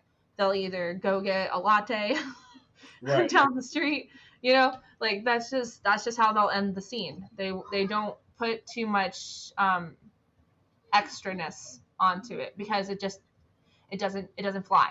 It's Doesn't not their need to be nature there. to be that way. It's Yeah. not really in their nature yet. Which Um, yeah. I think that can cause a lot of problems for a lot of people that they try to maintain in relationships, and be it platonic or actual romantic can be challenging because some people that's not going to fly. Like with a Taurus, for example, that wouldn't fly with them. So that's why they probably just make better friends than relationships. They wouldn't Oh, date. that's very true. With Sagittarius is they are not really good long-term relationship people at all. When it comes to their love life, it is not a good thing for them. Right. Now, if they tolerate it long enough, they may stay there as long as they want with that person. Um, but they're more of a short-term relationship um, highlight kind of standard because they like to move around. Right. They don't like to sit still. Right. It's not in their nature. It's not something that they're very comfortable with because they just want to keep expanding. They want to keep learning things and understanding things and adapting to things. Now, when it comes to their children, they're totally different. Right. If they happen to have children or they've in the passings of relationships they've managed to create an offspring, they are literally very diligent parents. Right. Almost helicopter. Um, Did you say but helicopter? yeah, helicopter parents, the ones that just they literally stick to their kids like glue. They don't, Ah, I got you. Okay. for the most part. Not all of them are like that, but I have noticed when it comes to people that they value, Yeah. they don't really let them leave their side. Right. That's true. Yeah, yeah, that's true. They almost experience life through a. They're very similar to Aries, which we'll get to Aries in a second. They're very similar to Aries in the sense that they filter things through themselves. It has to happen through them, or everything's based off of me. So I think the reason that they make good parents is not because like on a Capricorn or a Taurus type, it's my duty to do that. But I think it's an ego thing with them where it's like, okay, I got to protect. This came from me, so I got to make sure I'm in the child. I think their perspective is more related to that. I think where it's just it's part of it's part of them. It's an extension of them, so they got to make sure they protect that well because they also can be very. I love y'all Sagittarius, but y'all know this is true. They could be very surface level, where they could their social image kind of camouflages when they see fit. Like when if it benefits them to be kind of like agree with everybody, they'll do that type thing. You know what I mean? If it benefits them Yeah, to the like toleration and the exactly yeah. comfortability. Yeah, that's kind of the way they are. Very similar to the next sign we're moving on to, and that's Aries. Aries are probably the biggest pain in the ass out of the zodiac signs for a lot of different reasons. They're great people. My dad's an Aries. I know a couple of Aries. I've dated a few Aries women. Aries women, granted, are also very different because they're still women. They're different and more mature than Aries men. However, they're still a pain in the ass. I would say probably Aries and Gemini, which I have the misfortune to have both of them being my parents. are probably the two biggest pain in the ass zodiac signs for different reasons. They have a lot of great, admirable, lovely qualities, but consistency and diplomacy are not two of their strong points, which is two necessary things for you to maintain a good relationship with me. I don't care who you are, my parent, my friend. You have to have those two things to maintain a relationship with me specifically. And I would imagine with a lot of people that charts that look like mine or that are probably cancers, it's the same thing. So, Aries, oh man, very similar to Sagittarius's, but they're more practical than Sagittarius because they're cardinal signs. Yeah. Right? So they like to lead with the right information and they put the best foot forward. It doesn't come off as a like a no, I know this more than you type thing per se. It comes off as no, I actually did that and I did my research, so I know it's right. You know what I mean? Whereas a Sagittarius is everything is me because I said so. That's not necessarily the thing with an Aries. It can be, but they don't necessarily lead that way. They generally have really good leadership skills and they know that. It's more of a I'm confident because I was made this way type thing. So with Aries, their communication can be very frank and very forthright, and their love life is similar. And another benefit, Gabby can speak from personal experience. Her Venus is in Aries, so Gabby, you could let us know about the Aries with Venus and uh, Aries, Venus, and Mercury, I should say. Okay. Yeah, absolutely. Um, Now Aries is the same thing as an Aquarian. They're very misunderstood. They're taken at face value normally because they look a certain way or they act a certain way. Um, and that's not really the case. There's a lot more deeper levels to them as much as there are to Aquarius is. Now, when it comes to their love, they're very upfront about it. They're not gonna sugarcoat it. I love that about them too, by the way. um, they're very adamant about what's true to them about how they feel, in the sense of like how they want to be treated, how they want to be loved. Um, but the only problem that they have sometimes is that that communication can turn off to be sometimes aggressive. Mm-hmm. And sometimes it can be very nonchalant, Yeah. almost like they did like a side swipe. Um, but it didn't mean that they didn't mean it directly. It just sometimes they just don't know if that target was exactly the target that they thought they should be putting their ram horns into. A lot of it comes down to them just being impatient. They're just not sitting there listening to Well, one. they're driven Mm-hmm. people. That's Yeah. just the underlining belly of it. Like if they literally put their head towards something, it's got to be it. That's the one. That's the one and only. Especially when it comes to love. Um, Now with communication, it's pretty similar. So like with your Mercury, for example, it's very similar in the sense of like how they push towards things because they're still ruled by Mars. Right. Okay, and that's a driven planet to begin with. That's the essence of Mars is to the drive, how you Mm-hmm. move forward in things. And so if you are driven and you have your head straight on and you're ready to go forward, they're a really good leader. Mm-hmm. They're very skilled at what they know. They're not going to go off course unless they feel that something doesn't feel right. Right.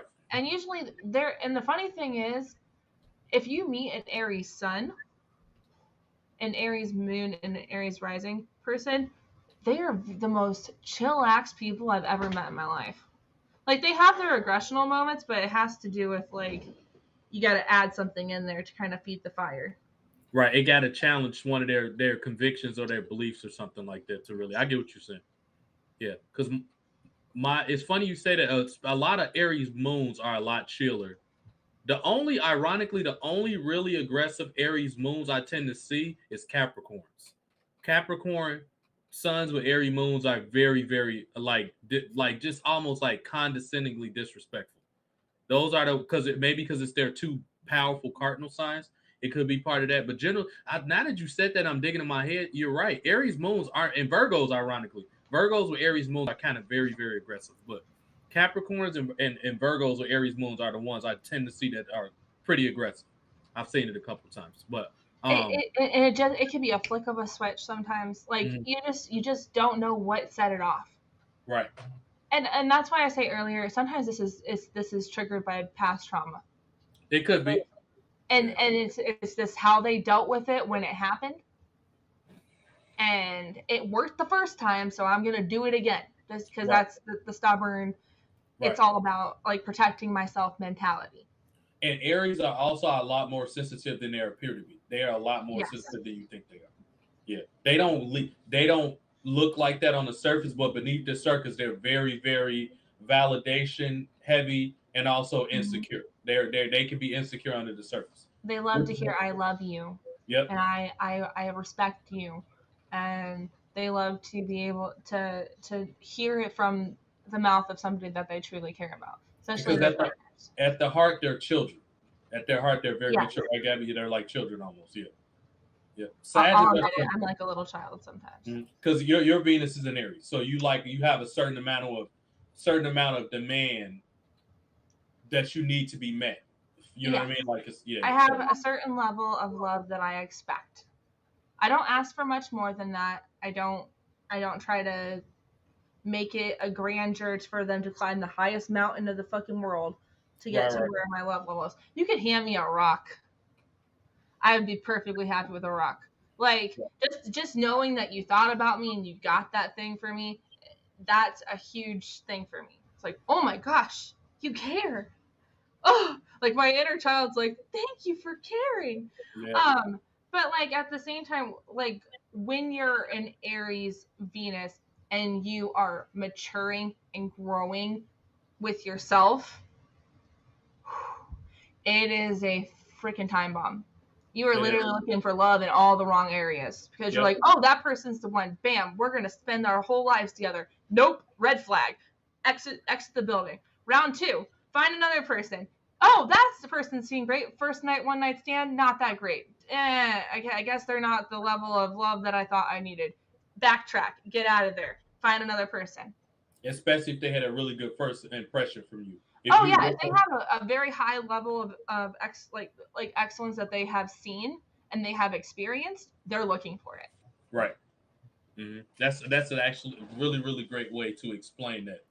Also, your appreciation level comes from that you're a Taurus with a Libra moon, so that also helps with the little things to them that matters. Like, you know what I mean? Like you care that somebody every level. Absolutely. Let's push forward to Leo, which I could talk a bit about this because my Venus. You're more into that than I am. Yeah, well, exactly. Mercury's in Leo's. Ironically, I don't have great communications with them. They're very, very arrogant. They can be they're very good in situations where they have to be like a keynote speaker or acting or something like this. Something that's more dramatic. They're very good at that. But just trying to get them to like see somebody else's perspective or slow down and learn for a second. Those are challenges for Mercury Leos. I'm sorry. Mercury Leo. We're talking about Mercury. Mercury Leo. They're very, very. Their communication style is kind of matter of fact and kind of one-sided and really like kind of condescending at times. Not that they don't necessarily mean to be that way. It's just like it comes from a place of arrogance. But like I say, on the dramatic side of things, they make some of the best actors, some of the best speakers. They do well at things like that because keep in mind Leo is a fixed fire sign, so they're kind of and they're ruled by the sun. So the sun is the center of our solar system. So they expect everything to really, oh, you should ask me. I would know that type thing. You know what I mean? It comes from a place of why didn't you ask me? I'm self-involvement. That's a lot of things with them on a, they kind of lead that way. So they expect people to respect them that way. Now, as far as Venus, Leo, I can tell you about this because that's what my placement is. I'm a fire Venus, just like Gabby, which for our two sun signs, that just accentuates the way we want to be loved, obviously. When you have two passionate fire signs, company with two sun signs that like stability, we're very particular with the type of partners that we like. So we expect you to communicate with us, not obsessively, but often. You know what I mean? If a day goes by, you'll be like, oh, I wonder why they haven't texted me all day type thing. It's one of those type things. Well, with me, I can't speak for Gabby, but I have a fixed fire sign, so it's very similar. And I expect to get what I give type thing. And this is why I run into a lot of trouble which as time going along, I'm 30 years old now, so I've learned a lot of this over time, just a lot of hard life lessons about this. I'm very out front with that right away, so people won't feel like they're hit over the head with it. Some people say it's coming off strong. Hey, I got to protect me first, because if you put me in a situation where I got to defend me, I will. So I'm very out front. And I think that's a fair way to be. I tell people I kind of expect a lot from you, so don't expect me to be the type of person where you're gonna pick me up and sit me down when you feel like I'm not that person at all. But I think I'm fair while I tell people out there out front. The thing that gets me is when people get upset when I say something about it, even though you agreed to those terms. I told you, even not only just in a relationship, in a romantic relationship, platonically too. I expect if I do a lot for my friends, I expect that in return. But I'm learning to balance that out and not expect too much from people, so to speak. And that's a really weird way to, but I mean, that just helps me out. I just generally just go into it where, okay, just be ready to take over the ship if you need to. I'll go into a lot of situations thinking like that. And that tends to help me because at least if they don't show up, I didn't expect them to type thing. So it takes time. I kind of hold people to their word because a lot of people say good things when they what's the word that I'm looking for, like when you're in the honeymoon phase or when you like Mm-hmm. just starting to meet somebody, everybody make a lot of promises. I don't put a lot of weight on that, and that just helps me out. I just don't put too much weight on when people say, "Oh, we're going to be amazing together." You got to show that over time and over time, and that's why people like, "You didn't know I loved you." Love to me is an action. It's not you saying it. You have to show that you love me. And it could be something simple like, "Oh, I'm stuck at the train. I've been here, the train's delayed, this situation's kind of sketchy, can you come pick me up?" And you actually do it. Those type of things add points to you. Or you cooking me a meal, I wake up, the food's done. Because I'm so used to being the person that leads the ship. If I get up and you cook and I don't have to do a whole lot, that earns points with you. Just little small things. You give me a little gift. I don't care what. Oh, I was at the water. At the store. I got you a water. Stuff like that, showing that you care and that you thought about me. I don't ask for too much because I'm not willing to put something into something that I'm not willing, that I can't return. So that's a big thing with me, equilibrium and things like that. What do That's you think, funny. That sounds exactly like one of my friend's mothers. She has Leo as her sun sign, though. Um, I don't know if it's anywhere else in her chart because I've never really gotten to ask her for it. But she's definitely like that as well. It's the creativity in the gift giving too, though.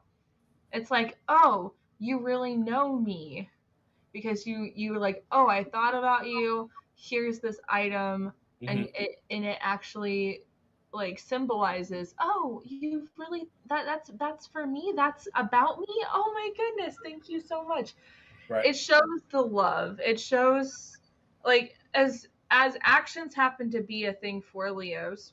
hmm It's because when it comes to Leos, they're all about procreation in things. So they like to create things, Yep. but they also like to make sure those things last. Right. And if there's a sign that might break, then that relationship's canceled. That affair Yep. is done. It's over with. hmm You may want to come back into their lives, but you have to prove Yep. yourself Yep. that you are a changed person. You are 100% willing to forgive yourself as well as tell me that you're sorry. Right. Like I don't want to hear the sob story of how you got to this point. I want you to show me. Um, and that can be really hard for a lot of different signs that have to deal with Leos, especially when it comes to loving a Leo. Yep. At least in the sense of like a Venus Leo Yeah. relationship, because you're literally having to prove yourself daily until they feel the trust level has been met. I'm It, not that extreme with people. I'm not saying that It, you no, are I know that what you mean though. Yeah, I extreme. know what you mean. Yeah. I'm just saying that the essence of a Leo is very extreme. It's very Right. intense Absolutely. because they have so much like energy there. There's so much energy there. And unless they're ruled by the sun, so they're always going to be the brightest thing in the room. The 100%, you're going to see it, feel it, understand it. It's always going to be there. It's a constant reminder. Right. hmm That's what Leo love is. And I've learned to adapt over time and know when things are going too far, and these things that you just learn. Like, when you get evolved, it's different. I'm evolving, and I'm learning Mhm. that check this or check you could have did this or that's just part of learning.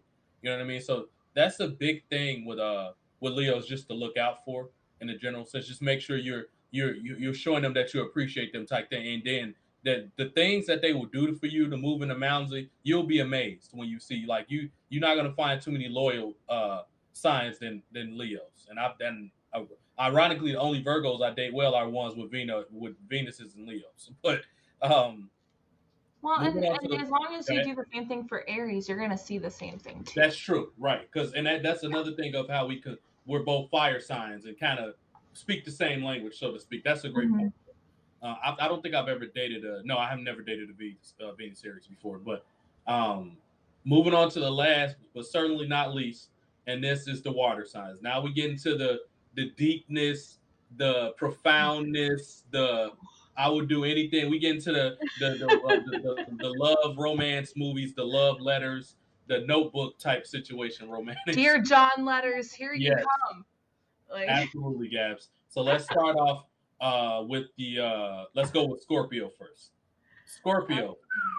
So Scorpio's Mercury and Venus are two tough ass placements for anybody to have, especially if you're a very, very calculative type person, like you're an Aquarius, a Virgo, a Taurus, an Aries, Capricorn, any of these very calculative type zodiac signs, you might be in some trouble if they got these type of placements. So, not that it's a bad, and I briefly talked about some of the Scorpio Mercury when Brian was on here earlier. Actually, I got two Sagittarius guest hosts with a Mercury and Scorpio. JoJo and Brian, two Sagittarius with Mercury and Scorpios. So they have a very unique way of communicating, I've worked the ways out to get their maximum out of it. I kind of know how to communicate with them. It's very interesting at times, but um, Mercury Scorpios, you talking about you got to prove yourself, then prove yourself, and prove yourself. Fact, fact, fact. This got to be right. No, I'm not believing that. I believe my own information. That's my depiction of it. But what would you say about Scorpio Mercury? Scorpio, it's a constant battle to make sure that you have to prove your honesty. Yes. Every single time. It doesn't matter if it's a conversation that's very short lived. It doesn't matter if, like, when it comes to that situation with Scorpios, it's all about trust for them. They have to feel that they can trust you completely. And again, the Scorpios are known, like, Scorpio sign is known for sex, cult, and, like, Extremeness. yes, very extreme endeavors, and also wealth. Mm-hmm. And then the planets that rule Scorpio happens to be Mars and Pluto. Now we can all know that that's a very driven person. Also, that has very interesting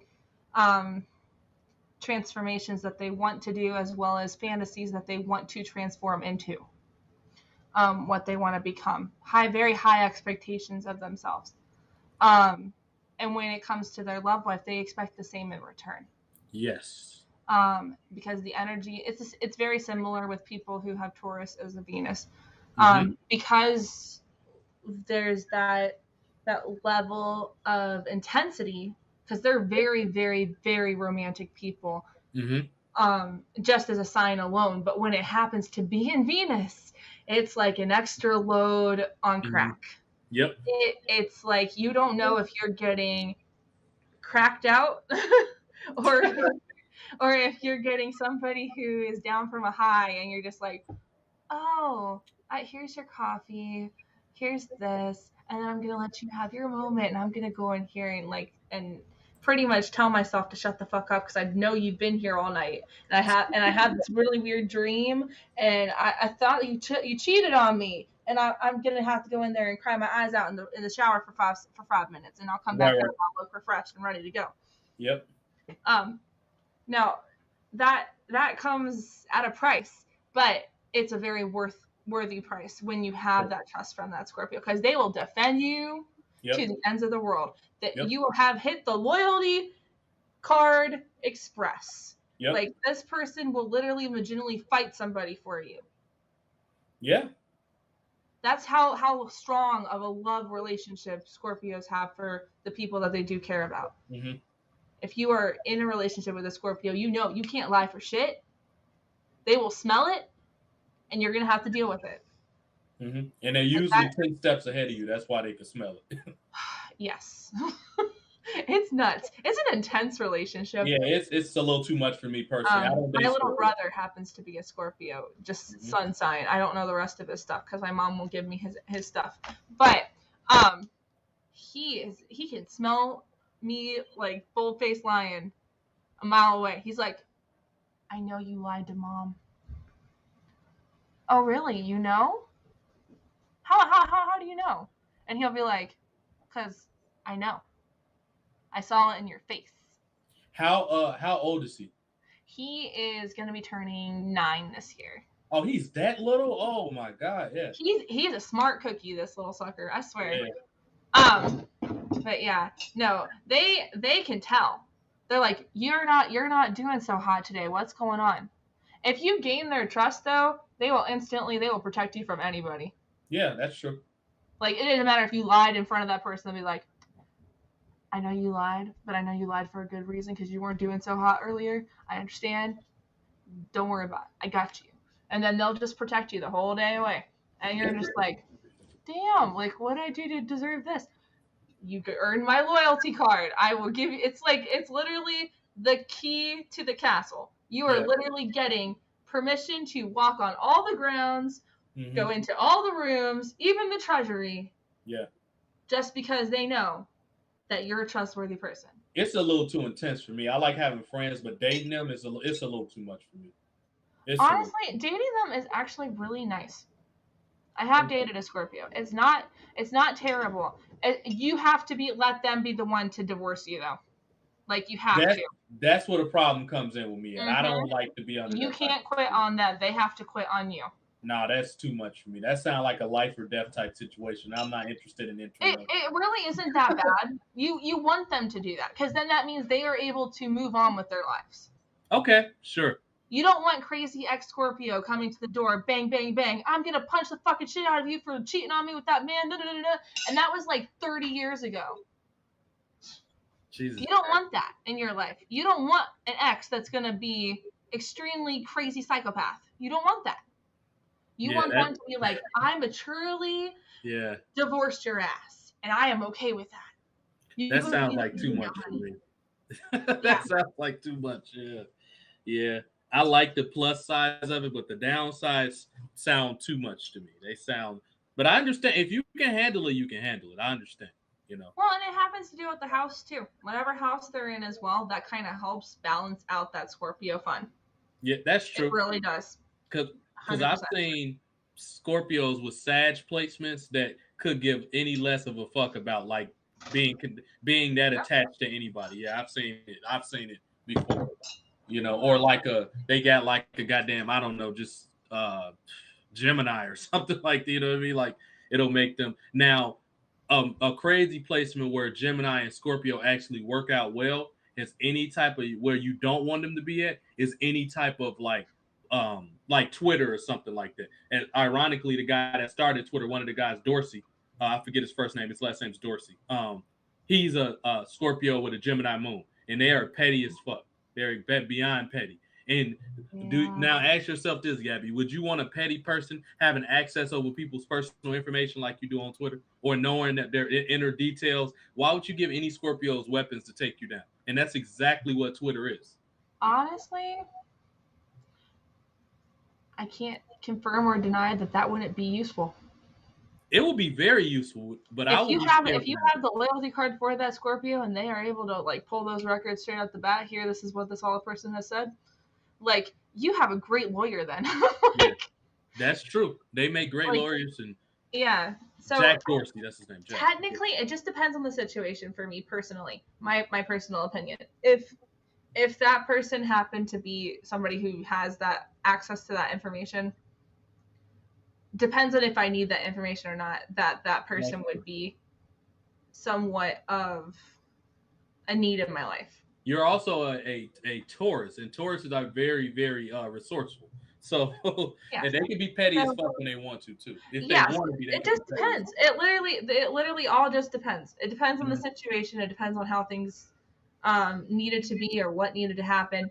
Why that person happened to be in the relationship with me that I needed them for during that time.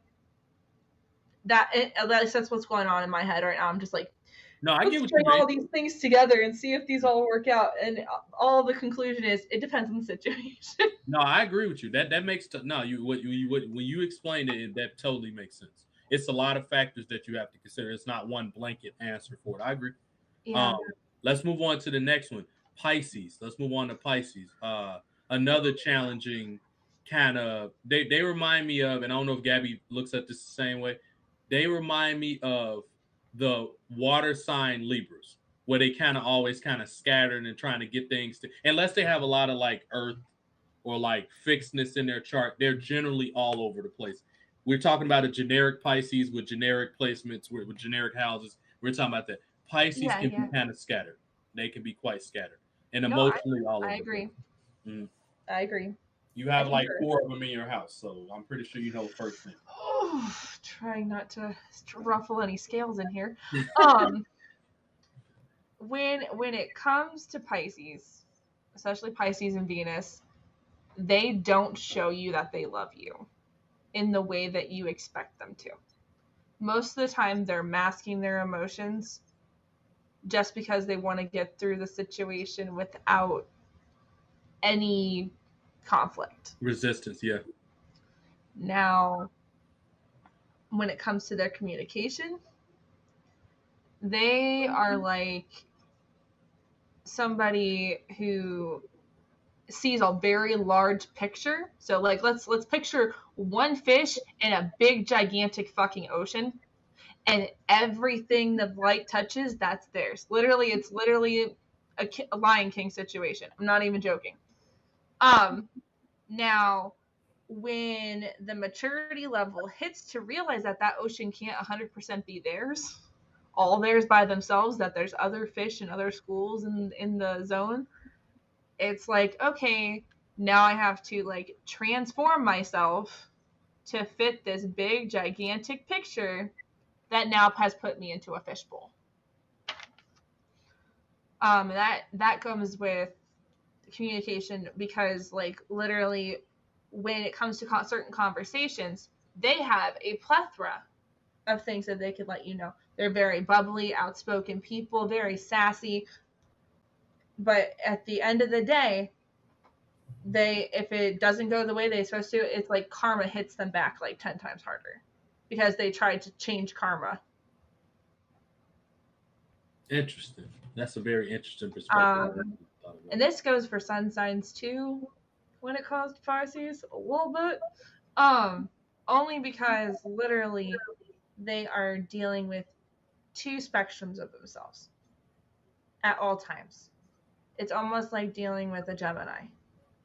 Yes, exactly. Yeah, yeah, yeah. Because you see one side of this person when they're out with everybody else, and then you see another side of them when they're all home alone.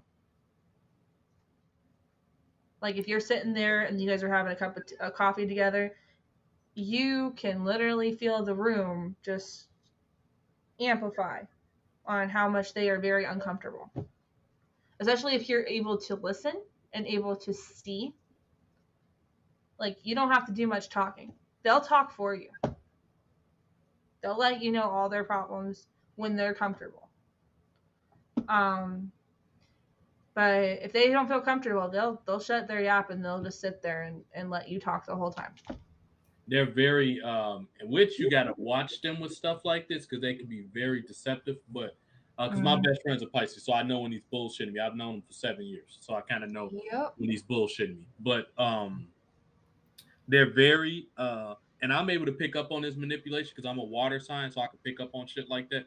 But I can tell when he's about to manipulate or do somebody in, and if I think it's just too much out of whack, that's when I'm like, dude, don't do that. You don't even want the karma that's coming. Don't do it. Don't do it. You know what I Yeah, mean? just say no to drugs. It's okay. We'll get through this together, Yeah, man. Just exactly. Yeah. They're very they need kind of this is why they're good with art because they need something to like write on so they can feel better expressing their emotions. They just have to be able to just like, because a lot of the times they do this shit and this really gets on. This is the only thing about Pisces that kind of get on my nerve. They're And I'm talking mental. about a generic Pisces. What's that? No, they're mental. They hold everything up in their head. Yeah, they need to learn to just express themselves better. And they're very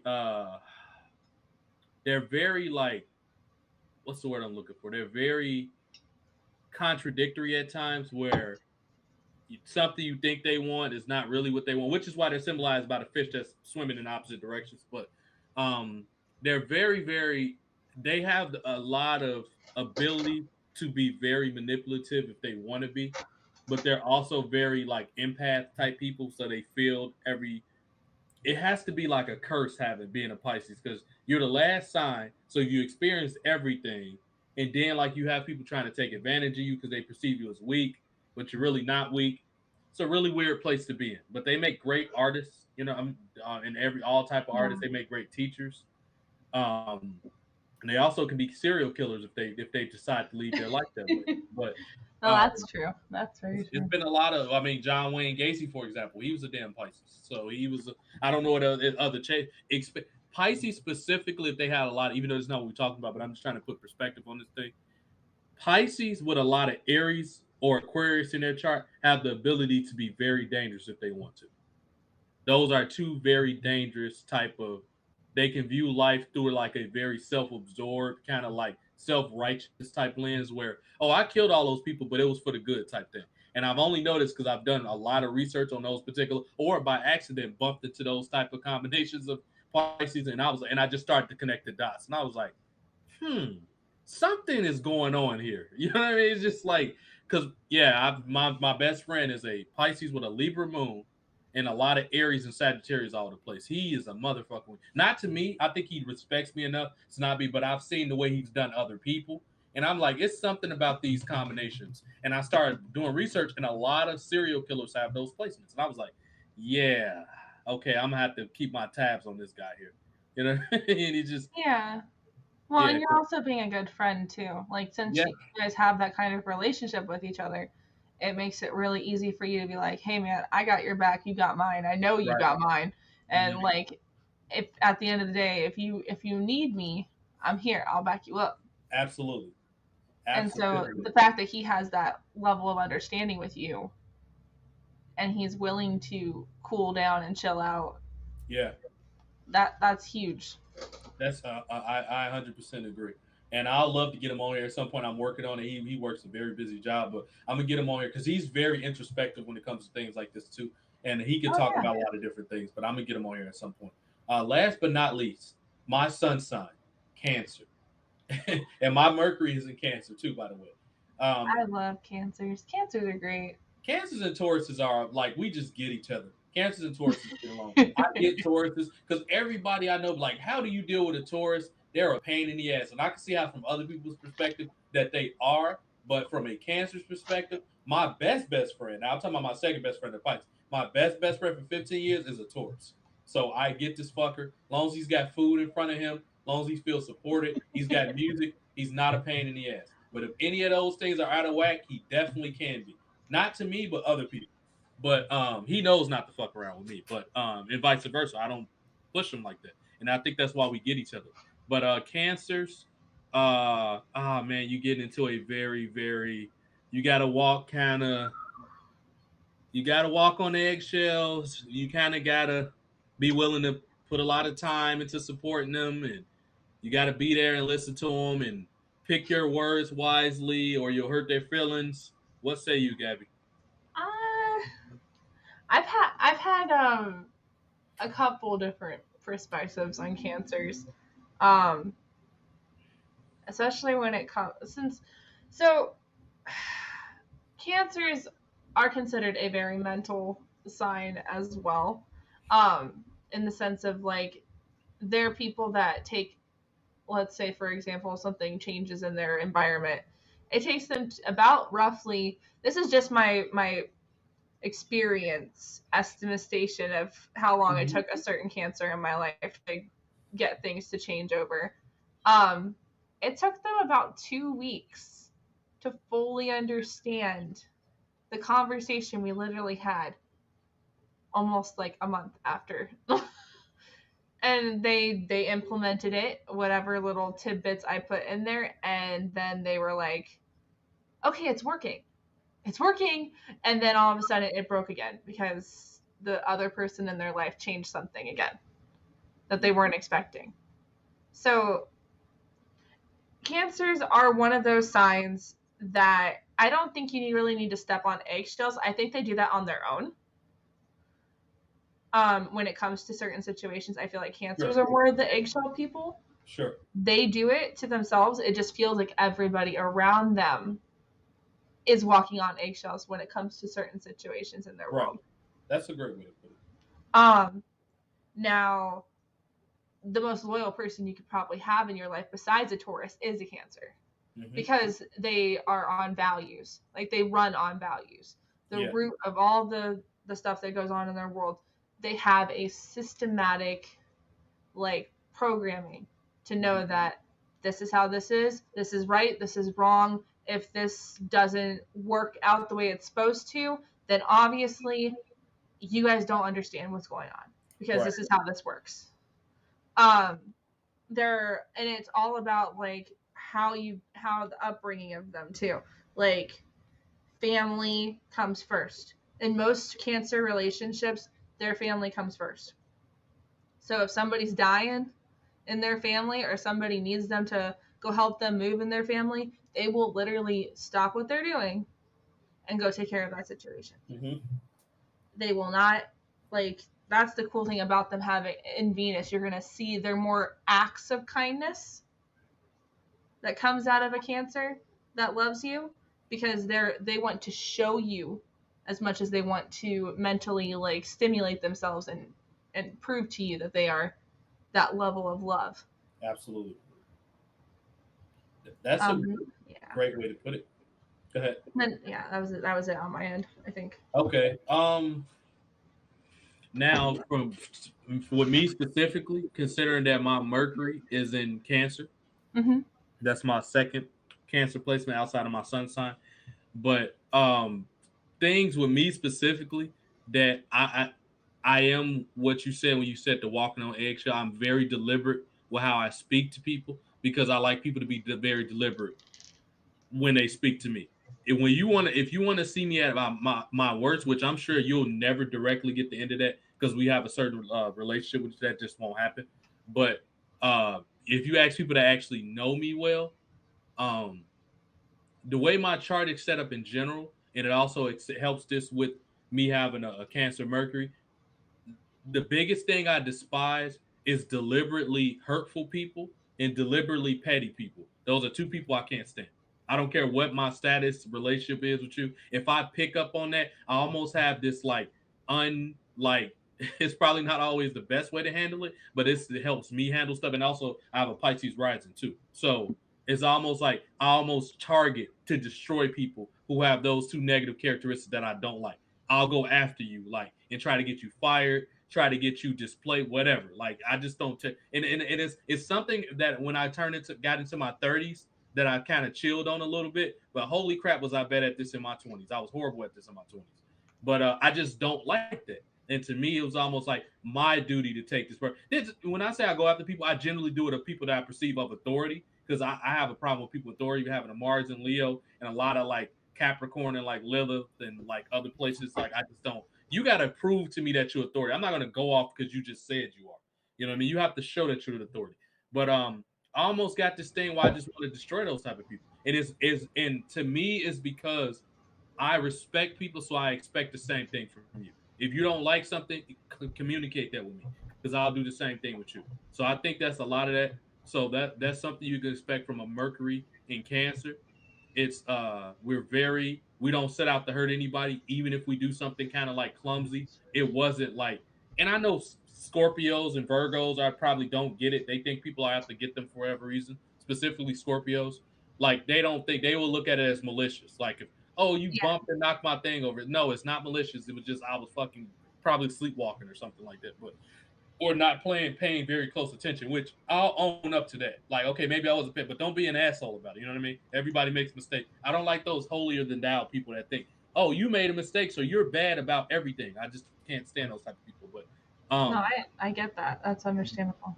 so that's a big thing, just being deliberate when you speak to a Cancer about how you talk. Certain words too. Instead of scolding a person with Mercury Cancer, is more like kind of like trying to be like, I understand you tried your best, you know what I mean, but you made a mistake type thing versus going out and scolding them. That's why Mercury and Cancers don't communicate with certain signs well, like a lot of fire signs, for example, or like a Virgo, because they kind of the way they speak is kind of very like matter of fact and like kind of like harsh to how they talk to people sometimes. So those are the type of people I run into, and it also don't help that I have a Mars Leo. So I'm with the shits. If you want a problem, I'll bring it to you. You know what I mean? So though it's just I've learned to be weary of people that kind of go out of their way. Like if you ever lost me as a friend or I just disappeared, it was probably because you violated one of those things I just said you don't like. You purposely cruel to people, or you're purposely like condescending or something like that, or you petty. I can't stand pettiness. Just now, pettiness with reason, I give everybody that. If you have a reason to be petty, like somebody went out of their way to inconvenience you or anybody close to your life, then you be petty. I kind of get that. But when you just generally like, oh, I'm gonna see if I can get over on this person, or if you're just very deceptive with how you go about life, I just don't get along well with people like that. I just don't see the point. Why do you need to do that? You know what I mean? I think anything can be overcome with hard work. So I just don't see why you need to cut corners and stuff like that. So um that's something that you probably and a lot of Mercury and Cancers can probably really relate to. They probably can say, "Oh yeah, he's right about that. My Mercury's in Cancer." If you're aware that you're Mercury in Cancer, which obviously I am, and maybe Gabby's kind of somewhat similar to that because she's got Tauruses have an underlying sensitivity to them too, the way they like people talking to them and stuff. Am I right about that, Gabby, or is that pretty off? We don't like being talked to like we're stupid. Okay. That's something that we have a huge. At least that's what, from my perspective, that's a huge thing that I've noticed when I'm being communicating with people in my life. I don't like being looked at as somebody who doesn't know what I'm talking about. Right. When I usually speak or communicate how things I'm feeling, it's usually because I'm experiencing it at the moment that I'm experiencing it. Right. And when I'm ignored or I feel like what I'm saying is not validated in the sense of how I thought it should be spoken, that sometimes makes it very hard for me to want to speak about it again because you're already I've already used a certain amount of stable energy from the spot that I was at. Right. So it makes it really hard to focus and come back to that same conversation that I literally just alliterated out loud. Right. Having kids has helped with that situation. When I was younger, that was a totally different story. When I was speaking truth out loud and seeing what I saw out in front of me, I always got told that I was lying, or Right. or the Pisces person in my life, aka my mother, at the time when she wasn't fully at the spot that she's at now, it was instantly like I was triggering her or attacking her in some way, shape, or form. And all I was doing was speaking a truth Right. that I had seen out in front of me. Right. So when you have dealt with that pretty much your whole childhood to a point, it's just like, what does it matter what I say? Like, Right. I'm just gonna keep my mouth shut the whole time until you shut up, and then I can actually talk. You That's know? an interesting way to put it. Yeah. Well, and then the thing is, though, having your moon in Libra and then you're communicating slowly enough for them to fully understand you, but they really just don't get it. Right. It can It's be almost frustrating. like your emotions also shift. Right. So then you're crying when they're like, "Why the fuck are you crying?" I'm like, "Because it's so hard to talk. Like, Right. it's super, super fucking hard." And they're all looking at you like you've grown a tail out your ass, and you're just like, "No, I'm serious. This is so hard to talk to you guys Yeah. when you're literally looking at me like I am literally like something's wrong with my body, my face. What, did I grow something extra that I didn't know I was growing out of my ass? Like, what do you want me to do?" Right. And I can Like, I understand don't know. that. I can understand Yes. that. That will be very hard to do. Is your dad a Virgo by chance? No, he is a Gemini. Oh my God. Yeah. Oh, Jesus Christ. Yeah. He's a Gemini with a lordship complex. Oh God. Um, so sometimes he was really, really kind and understanding. And then you had the other times where he was just like, just shut up and listen to your mom. Like, I don't want to have to come home every day and deal with the bullshit. Just listen to your fucking mother. Shut up if you have to. And you're just looking at him like, but I didn't ask for this. I didn't Right. ask for any of this. I'm not, she's not my queen. She's yours. You can take Right. her. I know I have to respect her in some form because I'm in your house. Right. But other than that, like, I don't have to deal with this bullshit. And I was 18 at the time, so you can Of tell where course. my Yeah. mentality was You at. just done with it. Yeah. Um, but as I've gotten older and have matured, from my normal Taurus self, I have seen where I can tell when my mom is her Pisces is kicking in. I'm just like, you know what? I'm gonna just settle this down. I'm gonna ground myself out, and you can have your conversation, and I will wait until you are done. I'm gonna be the mature person in this conversation. We Right. will have a conversation, and she'll look at me like, "Thank you, I needed that." I'm like, "You're welcome," and you have a nice day. And then I'll hang up the phone. I'm like, "Why the fuck did she call me? I don't even know why she called me. Out of all the people in her life, she has 8 other kids she could call." And I'm the only one she'll call to like vent or have a moment with. And I'm You just like, probably don't. You're probably the only one that allow her. That's probably why. probably because my other Leo sister, she doesn't like none of this. She's like, I want to deal with this. Fuck this shit. Right. Like, it's not helping me. It's not helping my life. No. Yeah. So I definitely. Yeah. That sounds like a Leo thing. But yeah, I'm glad we able to share these stories and all these similarities.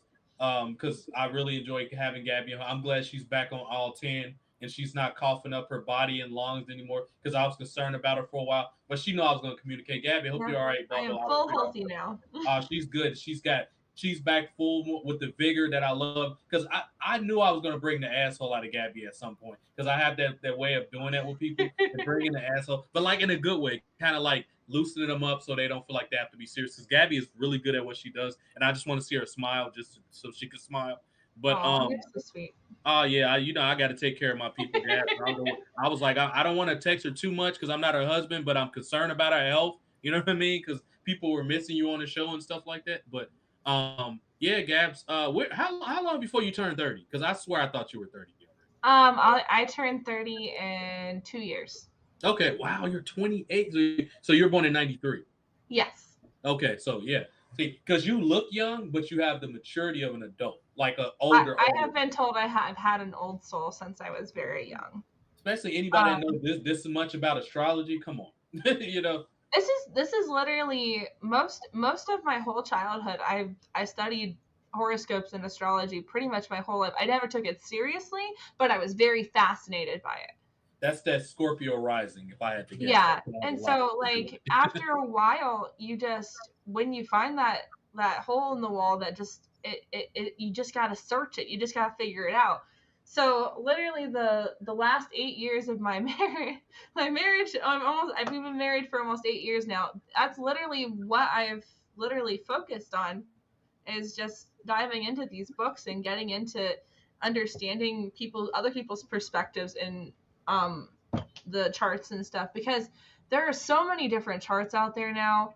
There's not just your typical Western hemisphere zodiac chart kind of thing. Yeah, There's other ones as well. There's the Vedic and a couple other ones from the Eastern, and um, there's just a lot of different ways that people look over charts. And astrology is a very wide and vast interpretation of where people literally can actually see themselves in a whole new light.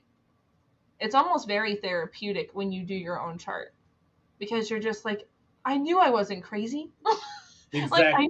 I knew there was something weird about me but nobody was giving me the answers. Like my parents weren't giving me the answers. I felt like an oddball out of everybody in my group, that I was friends with, and you're just like, where do I stand? Yeah. And after you go through your own chart, you'll see yourself in a whole nother life. Your subconscious part of you is literally going to be thanking you Hmm.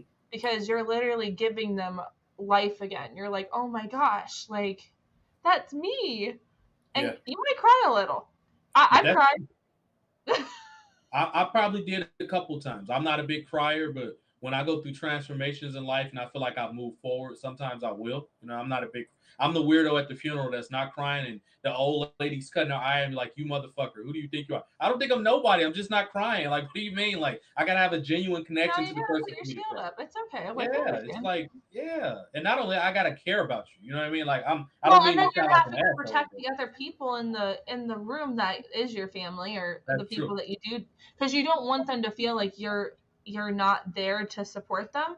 Right. So literally, you hold yourself to a higher standard because you want them to know that you can cry on me. It's okay. I'm not going to take offense to it. Absolutely. And I'm You usually know? the person people are gripping and hugging while they're crying. You know what I mean? Like, Yeah. So you're like, I can't cry right now. Is not the right, time for me to cry. I can cry in my bedroom, but right. And I'm a not lot of doing that times I do today. get They caught. need me to be a strong rock. Absolutely. Yeah. It's 'cause I take manhood seriously. Not that I have a problem with anybody that wants to be anything else, but I take manhood seriously. And a lot of times my dad was like, nobody can cry on him because he was storming out going to smoke a cigar or some shit. Like my dad is very Abby, my dad has five. His first five placements are in Aries. That tells you everything you need to know right then and there. It stops when you get to Mars, and his Mars is in Cancer, and then he's got Virgo and Capricorn So everywhere his else. drive is all about his Oh family. my God, yes, my dad is he's a hard worker. My dad is one of the hardest working people I ever met in my life. And until him Yeah. and my mom separated when I was 8, it was nothing that we never had. So I don't. He was good as, but he was not the most. You couldn't go to him and cry. You couldn't go to him and, Dad, this was my day. He's gonna blow it off because his Mercury's in Aries, and his Yeah. moon's in Aries, and his sun's in Aries. You know what I mean? His Venus Well, is in because they're Aries. expecting you to ask the right questions and you're not getting the right answers because you didn't ask the right questions. Right. And I felt like you where it was like where you said you want to cry is like, do you not see what the fuck I'm you know what I mean? I can't even talk to you right now. That's how I felt as a kid talking to my dad. But it was no point. It was literally no point in doing that with my dad. My Yeah. mom just as worse. She'll do what my dad did and turn it into a joke because she's a Gemini. So everything to my mom is a joke. It don't matter what it is. Mom, somebody punched me in the face at school. Ha ha ha ha ha. What did you learn from it? I just told you somebody punched me in the face. Like, what are you talking about? My mom is so frustrated. But if something happened to her, oh God, if you're not listening, it's a whole nother story. She'll flip the Yeah. whole thing on you. Her moon's in Leo too, so that doesn't help. But Okay, no, that doesn't help at all with the Gemini. that No, doesn't. not to bang down on y'all, but No, when you're good. Leo is your moon, you are the instant center of attention, crocodile tears to the max. Like if it doesn't pan out the way that you expected emotionally, instantly you're heartbroken. It's like you lost a child, and we have to like literally coddle you until you calm down. Yep. And my Mars is in Leo, so I try to check myself a lot. My Mars and Venus is in Leo, so I try to check myself.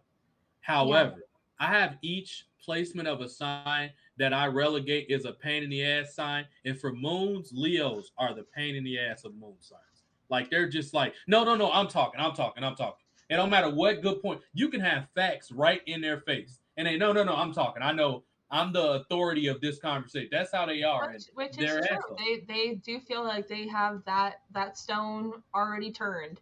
It's it's a rough patch when you're dealing with somebody who isn't like taking care of themselves and self-caring that one Mhm. part of their lives, especially Mhm. when it's their emotions. Yep, Like emotions are the hardest part for humans it is. because we see it as one thing because we've been told it's a certain way, and really it's literally just a sensor that is allowing you to understand there is a level that has hit its max and you need to allow it to be released. It is literally a valve that just Mhm. needs to be allowed to release the steam off, and then you just be able to close it back down because that's all it needs. It's literally that kind of thing. But people take it so extrally Mhm. because they weren't allowed to cry as a child or they weren't able to um, feel their emotions. Those things are important to do, um, but there's comfortability levels. There's safe spots for you to do that with yourself. You don't have to do it in front of everybody if you don't feel comfortable. If you're in a space with people who don't respect your emotions and don't respect you as a person, it is very, very degrading. It makes you feel like you are literally this small in a room, and it feels like you're being bullied again, like you were as a kid. If you were ever bullied, you see it all over again. It's like it flashes before your eyes. And therapists don't get that. They just like, oh honey, it's okay, this room's safe, and then you're paying them like $200, maybe even more than that, for an hour of their time. Holy shit! If you don't have insurance, please don't go to see a therapist. That Well, sounds like way too but much trouble. like therapy is needed. It's just needed in a space that you feel comfortable with. If you're able to do that for yourself, and that's where you feel comfortable at, is letting a total person that maybe or may not actually care about your well-being, you can tell instantly when you walk into a room if somebody actually cares about you. There's tell signs all over the room. That's very true. So if you have a caring therapist, I am very happy for you. That is amazing. Keep doing what you're doing. Heal yourself. Make yourself a better person for not just you, but for the world that you are connecting with. But if there is a feeling you're getting where you're just not feeling that they're validating your feelings, or you're feeling like they don't understand where you're at, it's mostly because you just don't understand yourself. Right. That you guys could go around in circles the whole time with conversation, and it's not going to get anywhere because you don't understand what you're saying to yourself, let alone what's coming out of your mouth. I 100% agree. Make sure you have a good therapist. Make sure you have someone that actually understands you as not just treating you as a transaction, because some therapists will treat you as a transaction. And friends do it too. That's true. And don't throw the word friend around so loosely. If they only call you when they need something or to talk or anything, they're not your friends. Friends are there no matter what. People, vultures and opportunists are there when it's right for them. Stop replacing friendship with opportunists, because a lot of people are opportunists. You know. Yeah, opportunist is my keyword for an acquaintance, or Yeah. an opportune partner that you may have to have like a short-term situation with, contract for like a brief moment, and then you can let them go. You don't have to make them into part of your family. You can if you want to. Depends on how your relationship works. That is 100% true. Gabs, what's going on with the change of tint of light? Is this a new thing you got It's going on? yellow right now. Okay. It was the only bulb that I could find at the moment that I got you. I thought it was an ambiance thing that you had. No, I really did not do this as ambiance. Like, this is like purely because I had colored light bulbs that my kids asked for. And like, so my one child asked for pink light bulbs in their little corner of their room so they could have like a pink ambiance over their toys. Okay. I'm like, okay, cool, let's do it. So I went to Walmart, bought a pack of bulbs, and I had an extra pink bulb during the time when my light bulb went burnout. Okay. And so I had that going. Did not mean to have that going. It just happened. And then I was like, I need to change it again because I couldn't see what was in front of me. Like, the colors were all like mixing together on my desk. Mm-hmm. And I was just like, I can't do this every time I'm going live and looking around my desk and trying to find things that don't match with the color that's in my face right now. Right. So I tried the yellow that I had on hand, and it's just not working out either. So I'm probably going to go get a regular bulb. Yeah. Next time you see me, it might be regular. I don't mind the yellow, but hey, if it doesn't work for you, hey, you know what I mean? It's just super hard when I'm like, because I'm homeschooling my kid. I told you about that. Yeah. Mm-hmm. And so we're sitting here looking at papers and stuff, and I can barely tell where it ends and where it follows or what color they're asking for because it blends so well with the page. This yellow, it's like ridiculous. Mm-hmm. I thought the pink was bad. Everything was turning like a green color as I had brought it over to this area of the room. Like right now, this looks teal. Mm-hmm. It does. My phone case looks teal, even though it's green as hell. Yeah, it's the light. Yeah, so, it's definitely the light. Yeah. So it's messing with my head. I can't do with it anymore. So I'm gonna get off my Taurus butt and fix this shit probably by the next time you see me. Yeah, a week from now. It's bugging me. Yeah, Abby keeps surprising us with the lights. It's gonna be like a creepy, like Halloween orange or serial Honestly, I killer red have at thought some point. about that. I thought about it being thematic. Yeah. Maybe get a black light Oh man, that's and gonna be have like a creepy. really cool like white shirt, like just like have a moment. Hey guys, People welcome to probably think you're. Halloween stream. Hello. People might think you're into witchcraft if you do that. I don't know if you can. Honestly though, at this point, literally, you know what? Here we go. If you literally looked in my room right now, not gonna lie. Uh, oh, that's your room? I always thought that was Yeah. like a little side place. So Nice. literally, I look like a witch. I'm Yeah, not I gonna can see lie. I that. have shit Yeah, everywhere. yep. I can see that now. I'm not gonna hold you. Like literally, I have a witchy corner of my room. My Does husband, is your husband creeped out about by any of that? I think he knew I was a closet hippie slash witch person. I just don't think he realized the depths of it as much until like our second or third year of marriage. He's like, something's up with you. You need to get your shit together. Like, what the fuck are you like hiding for? Just like do your thing. Did you see Paranormal 1? Did you see Paranormal Activity 1? Yeah. Unfortunately. You vaguely look like the whites, especially with the black hair the way it's like, that was standing in the fucking You door. just I made my swear. husband's night. Thanks, that shit when you're throwing against the camera and killed. Yeah. Die. That's what you look like. No, Oh, honestly, I hate that movie. That movie like creeps me out. I have a hard time with horror films that deal with children. Like it really triggers me to a whole nother level. I don't know why. I've never watched any horror films outside of like whatever me and my husband have watched together. Gotcha. Besides The Leprechaun. I watched The Leprechaun before. That was interesting. Uh-huh. That whole series was like a whole shit show. But especially when they went to the hood or whatever the fuck they did. Yeah, like it just got even creepier. Each video just got even worse. And I watched Saw backwards, so I have like no like literally You didn't miss anything. You didn't miss anything. Like, well, when you watch it backwards, it's not scary. That's true. Okay, if you want to be scared, just watch the first one. After that, it like seriously, if you are one of those people that get triggered by scary stuff, literally, if you're watching Saw, watch it backwards. Watch all of the newer ones, all the way down to the last one. You will not be scared. You're just gonna be like, oh, it happened again, didn't it? Yep, okay. And then you just move on, grab your popcorn, and go. You might break your TV out of stupidity. You might actually throw the remote because the story gets dumb too. So if you value your TV, maybe you want to watch it on somebody else's TV or watch it on like a computer or something, because you will break your TV from the stupid logic of the story. But yeah. Or your brain cells might decrease. We don't know. Because you're like, how did this fucker get all these OLED TVs in 2004? Like he's sitting there talking, oh, I set this scene up to come up 7 movies later, even though it's OLED TVs and all. I was like, dude, get the fuck. I was done with it after that. I was like, get the hell up out of here, man.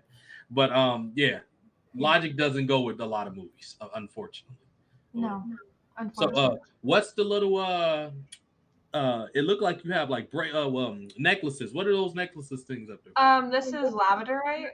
Mm-hmm. Is that a stone? It's a crystal that they polished out and made into a really pretty necklace. Nice. The crystal shop owner that I used to go to in Alabama, he passed away. In January of 2020. Okay.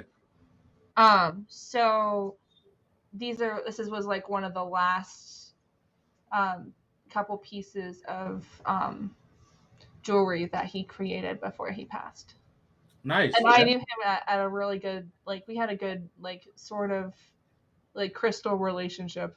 He was really knowledgeable. He had a lot of like health issues already. Like he had a lot of it's something to do with the muscles in your hands, how they like cramp up and stuff, and like deformity. Okay. Yeah.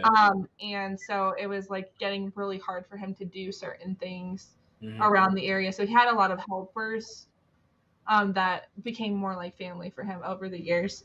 And so it was really nice to kind of get that relationship And they're the only crystal shop that I trust in that area of Okay. Alabama that I went to. See, and a lot of people think people in Alabama are ignorant, and they don't think they know anything. They actually got There's crystal so much shops. diversity there. It's insane. It's similar to even going to Florida or going pretty much any state has diversity. You just Sure. gotta go sniff it out. Literally, Right. I'm not even joking. It's not that hard. You just gotta be able to be willing to be open minded. A lot of Were you people in the military base side of Alabama, or were you near one of the cities? My parents used to live in Huntsville. Okay. So that's a military area-ish, only because there's like a little base corner that does a lot of government situations over there, especially in the aviation department. Yeah, right. Because I know people that are stationed down there, and I was going to guess Huntsville as my first place too. I was going to say, was it in Huntsville? Huntsville was where I first found that's where the crystal shop is in Huntsville. Did you hear Roll Tide every 5 seconds when you were down there? Not really. Okay, because I think there's a lot of construction right now. The last 3 years that I've been down there. Okay, the Bama Crimson Tide, I believe, outside. So they say Roll Tide is all over the place.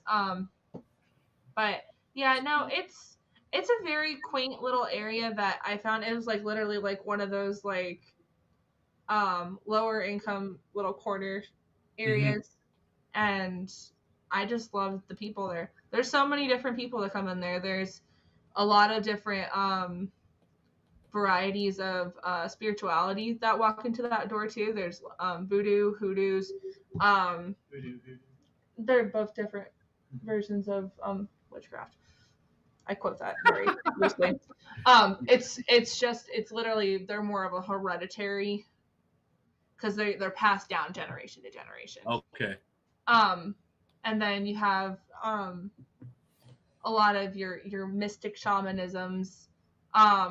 And the only reason why I'm quoting this, like putting air quotes out there, is because it's a very loose term with this shop, per se. They have all the stuff you need if you're in a version of spirituality that involves certain things. And Nordicism, there's that too. They have Celtic stuff, and they have like raw rocks, they have polished rocks, you name it, they got it somewhere. Voodoo was also very demonized by Hollywood. People don't thoroughly understand voodoo is not always evil stuff. It's a lot of spirituality. It's all about intention. Right. Everything that deals with some form of witchcraft or spirituality, it has to do with the intention behind it. If your intention is to do good in the world, you're going to see a lot of good things, blessings upon blessings on your family, your children, blah blah blah, depending on what you're telling yourself or what you're producing out in the world. Now, if you're more towards hate and negativity and anger and frustration, you're going to see a lot of that produced in your life because you are literally pushing that out into the universe. Right. Absolutely. That's just what it is. Yeah. It's not Satan knocking on your door. It ain't Lucifer coming in the middle of the night and taking your children, eating them up. Like it's none of that at all. Literally, it depends on what level of spirituality you're at this point. But when it comes to that kind of stuff, yes, life is a mirror. Thank you, James. Thank you. James, I'm going to need you to stop creeping the hell around and say something like an hour ago, motherfucker. I've been tagged you. Say something. But yeah, no, it's kind of that's just what it is. You literally have to, like dark and light magic. To me, those are not even a thing. Magic is not light and dark. It literally is gray. That's true. Because literally it can go one way or the other. Depending on what your intention is. If you have a balanced intention and you're not trying to harm anybody or cause anybody grief, and you're just literally trying to just live your life to the goodest form of yourself that you possibly can, then you are literally doing exactly what you're supposed to do. Yeah, and that's what everybody else says. That's very true. Everything you just said is 100% accurate. Gabs, what you got going on here with your new schedule? What's going on? How can people find you?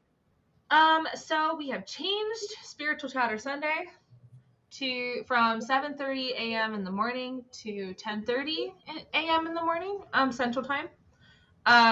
Mostly due to the fact that my children keep waking up too fucking early, and they need my attention a lot longer than I can give them. So I am changing it for them personally. And then, of course, we have Wednesday nights with our beloved, awesome TJ the Prodigy. Yes. And so we have those usually at 6:30 p.m. Central Time, depending on what's going on with his schedule. He is our main hostess of the mostest. We are honored to collaborate. It has been a beautiful journey so far. I'm really enjoying being a part of his group here on HAPS. And we appreciate having you. It's just an honor. Like I don't know how to like express this enough to let you know how much you've literally changed a lot of my perspectives just from watching your shows. So like the things that come out of your mouth, I double check. Sure. I research on my own shit, but also I love your perspective. Sure. It is a beautiful thing to see somebody literally just say it like it is and then be like, hey, you know what? You don't believe me? Go do your own shit. Like, right. I don't have to do much work for you, hon. You can go right over here. There's a website on this corner and just look at it. It'll be okay. Like, It's not scary. If you don't like that website, go to Google and research it on the engine there, or Bing, go wherever you feel comfortable with. And I've learned a lot from Gabby, too. I thought I knew shit about astrology. Gabby has whipped some shit up that I didn't even know. I didn't know what the damn a mid-heaven was. I knew I wanted to be in heaven at some point, but I didn't know shit about a mid-heaven, a down heaven, any of that. But I learned from just listening to Gabby. So there's just so many bits and pieces to charts that I didn't even know until a friend of mine brought me down that path, too. Like, if it wasn't for his name's Darren, he'll probably hear me on YouTube sometime, but Darren, if you're listening, you literally are the legitimate reason why I even went down that path. Like he literally he's a Sagittarius. I could have guessed that. Yeah. Hardcore Sagittarian.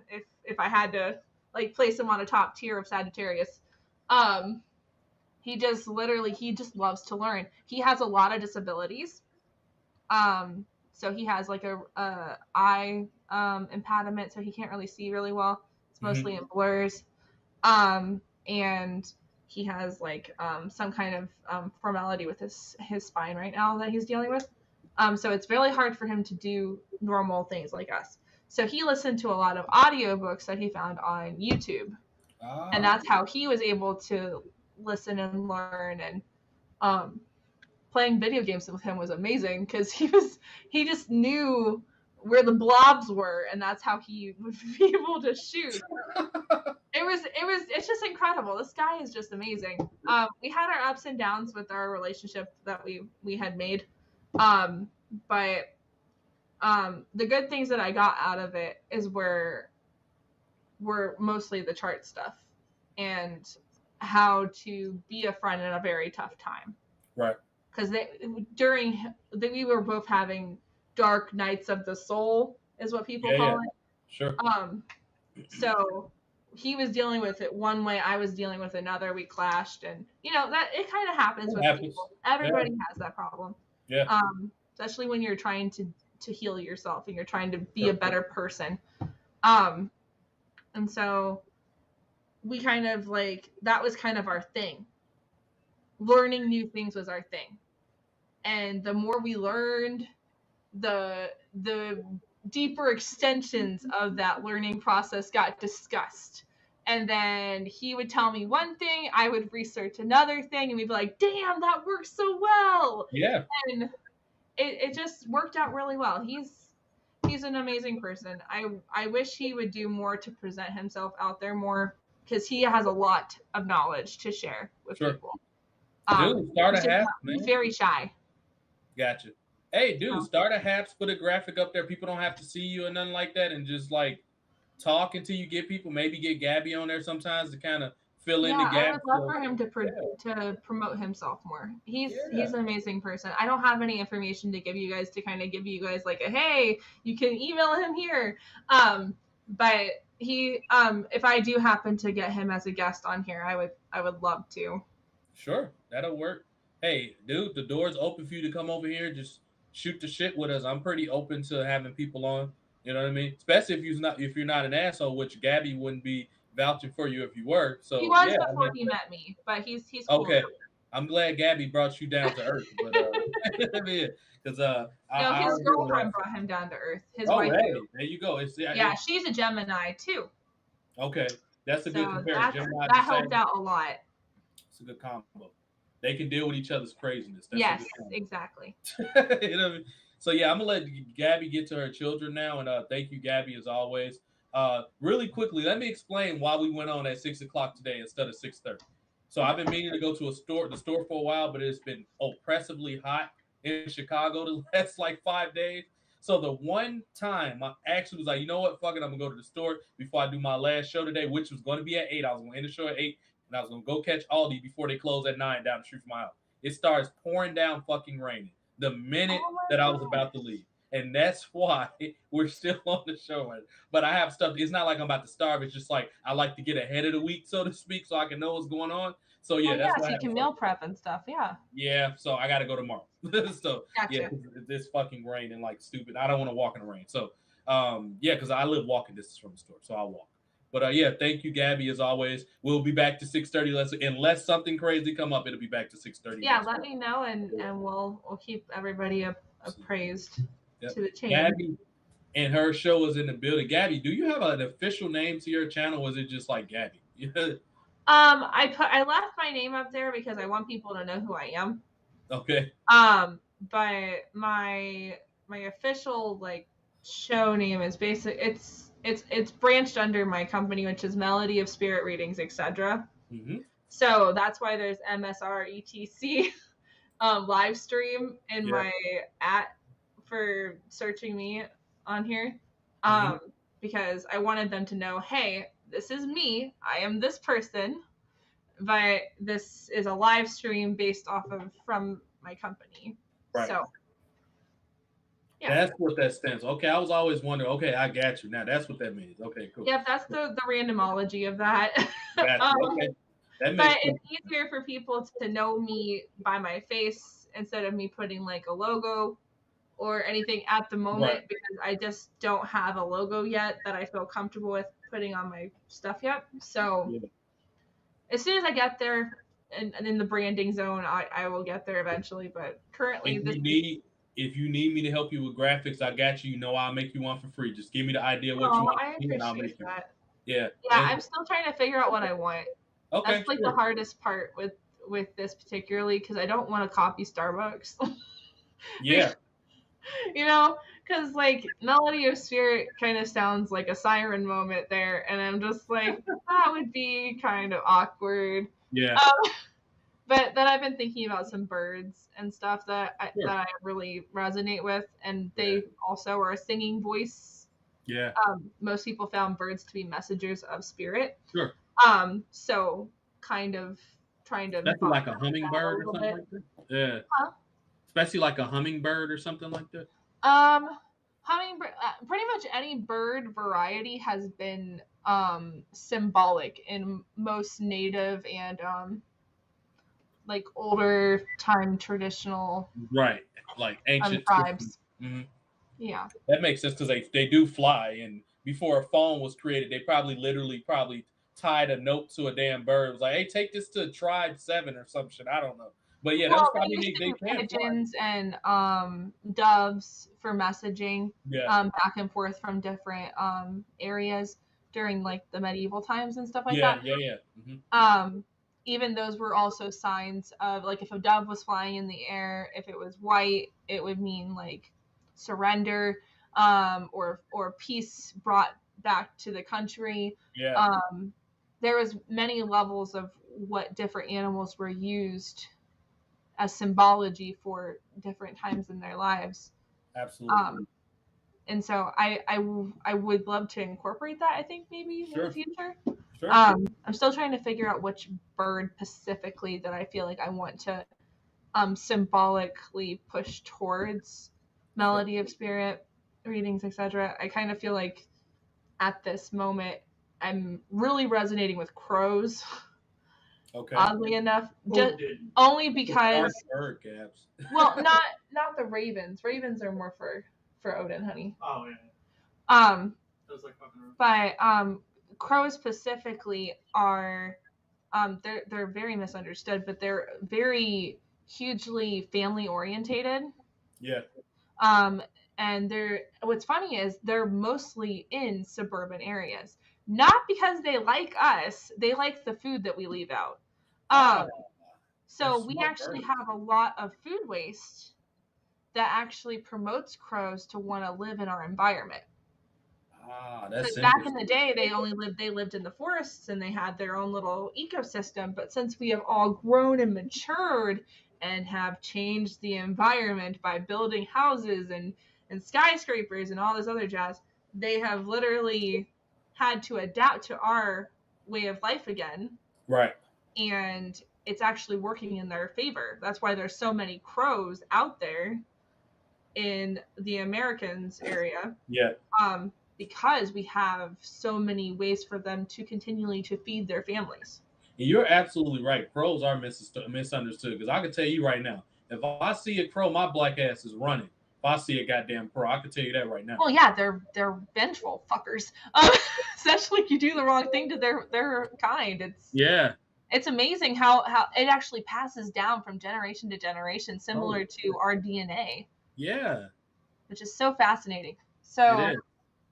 I'm Take kind your of time into with that your right now. logo as you're doing because you want it to be unique. You want it to be exclusive to your brand. You don't want it to look like anybody else. And that's why I took my time coming up with things that I've come up with it, how I create Okay. certain things. And that I'm kind of the same way. You know what I mean? I'm kind of becoming that faceless avatar with the hoodies. That's kind of like the thing that's being associated with my podcast because I put those on damn near everything. Because the funny thing is, you very, very seldom find an avatar that actually look like modern African American culture. They usually have like just a tan skin or a black skin avatar. They got like a pointed nose, no curly hair, and I was like, dude, it's not that hard to make a black person. Like, you know what I mean? Just make a person with curly hair and wide like nostrils. Not all of us look like that, but generally speaking, black people have wider nostrils Yeah, and more formed lips, yeah. which is nothing wrong with that. That's just the way we No, look. it makes Yeah. you beautiful. Absolutely. Everybody's beautiful in their very distinctive way. Europeans, Asians, everybody have a distinction that makes them beautiful. So that's great, Gabs. I don't want your little one to come in and start like Oh no, grabbing at my your hair or husband something. was so sweet, and he put Okay. them on the bed. So we're good. If you need to talk a little bit longer, or if we want to continue to I talk. think I'm good for the Okay. most part. I think I covered everything because I want to get people locked in at like the 2.5 hour, so they won't be like, Yeah, oh, you no, I guys get go it. long. You know what I mean? So Yeah, I no, try to I get it. Yeah, I Absolutely. got you. So yeah, I want to thank Gabby for being here and her whole brand. Keep sending her encouragement and let her know to keep working towards that logo and anything else she got going on. Thank you, Gabby. As always, in the building. Thank you to comments. Gabby brings people from Facebook and YouTube to my channel because I don't get out on YouTube because I'm just sick of their oppressive community rules that they enforce when it's better for them or not. It's not universal, so I try not to get around on you. Every time I get on there, they flag my stuff anyway. And I'm like, dude, you really flagged that? I literally didn't talk about nothing on that video. So I'm I'm just kind of kind of all done. over the place. They don't really know what to do with me, so I'm pretty much in the clear currently. I Yeah, don't really talk about anything very provocative. political or Yeah, political or anything like yeah. that. So like I'm currently safe in the Right. algorithm of YouTube. Stay that way. Trust me, you don't want those problems. Just No, stay that. I just enjoy talking about random things. Okay. Like that kind of helps my case, I think, too. And I'm just starting out there too. I don't really have a lot of people on there, but the people that do see us on there, it Mhm. it shows a little different perspective too, because Sure. I'm not just a spiritual person. I have other things that I talk about. It's Right. not just one thing after the other about, oh, you should go pray to this person or blah blah blah. Yeah. No, I don't do any of that. That's your own prerogative, and the key thing in most of my talks is mostly just that your higher self and source. Those are like Right. the two words that I use the most, because not everybody sees a higher being Sure. in the right light, because it's been twisted so many times. Right. That's So absolutely true. so that's kind of where that all leads down to Yeah. perspective. But So what do you like to discuss other than what you just said? Like, do you? I love to I kind of love talking about different books that I read. Especially since I read a lot. Like, my husband can tell you, I have like a collection of books that like stacks every week that on the corner of my bed. It's just random stuff that I feel comfortable or wanting to, my heart's just like yearning to learn. But I also love talking about different types of oracle cards that or cards in general, tools that I use in deviation in my own practice, as well as my own everyday life. Like on Spiritual Chatter Sunday, I Sure. actually do a devotional thing that I have found that's really intriguing, and and so weirdly often it kind of all flows together with the cards that I pull and what we're talking about literally the day of, That is crazy. which is so nuts. Yeah.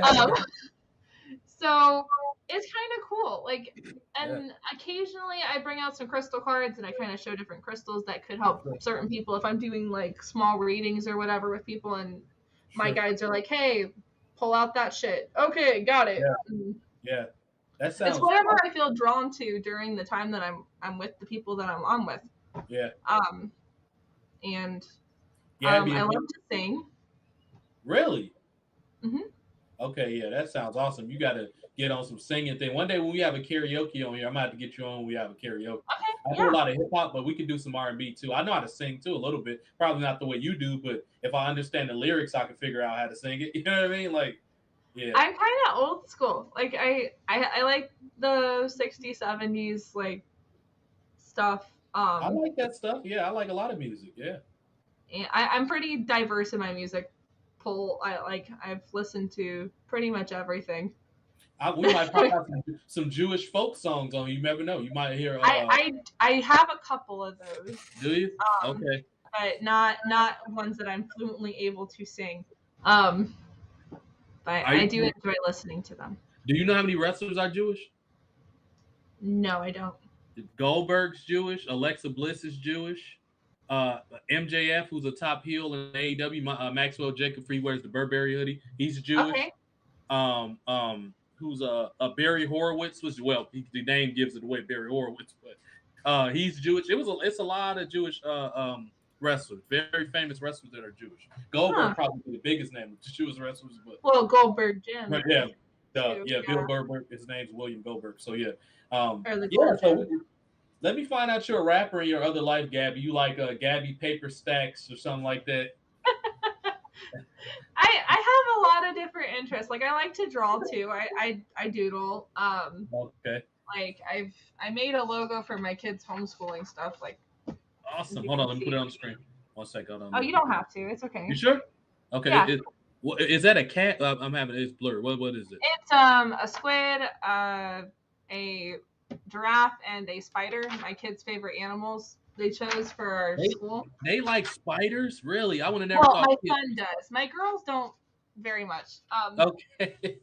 My one daughter likes squids, and the other one likes giraffes. Okay. And my son is really into spiders. Like, Itsy Bitsy Spider is like his favorite song in the whole entire universe. And if we changed that during our routine, he would fall apart. My husband's shaking his head. Yeah. Yeah, it's just very interesting what they seem to be drawn to. Yeah, that's great. And so I made a logo for it because technically in the state of Missouri, you have to log their hours. Okay. And it goes up to like 1,000 hours. It's ridiculous. Like 600 of it is in general, and then the other one's in the other one, whatever. Like curricular or what is it? Elective. I guess so. Yeah. Stuff. So you have 400 in elective and like field trip shit and whatever, and then you have like 600 of it actual, like the core stuff of school. There's like 5 or 6 different core curriculums they want you to use or whatever. They want you to be on your shit. That makes sense. Yeah. Which is fine. Like Yeah. it's understandable. Like Yeah. everybody needs to know how to read. Like Right. everybody needs to know English, Right. math, science. Right. history. Homeschooling is not just sitting at home chilling with mom all day. You know Oh what I mean? no, You actually no, gotta, yeah. it is not. It is not a coffee date. It is not something that you just like, oh, it's only a couple hours of your day. No, it's not. It's literally from sunset to sunrise, or to sunrise to sunset, depending on how your children operate. It's a You're long learning fucking something. week. You still get your weekends. Yeah, I would imagine. And then people don't realize. Yeah, people don't realize being a homeschool parent is hard because you don't have a life. You know what I mean? You're a mom and a parent, so you don't have you're a dad and a parent. You don't have a life. You know what I mean? Like you. I have a lot of hats right now. Let's just put it that way. Yeah. I have a lot of hats. I'm enjoying Not the enough hat. rats. It keeps me busy. The Taurus part of me is like, thank you God, I'm busy. But the other part of me is just like, oh my God, like, can I just sleep forever? I would love it. You got to plan vacations differently because you're not going off the school structure. You have to plan them differently. I got you.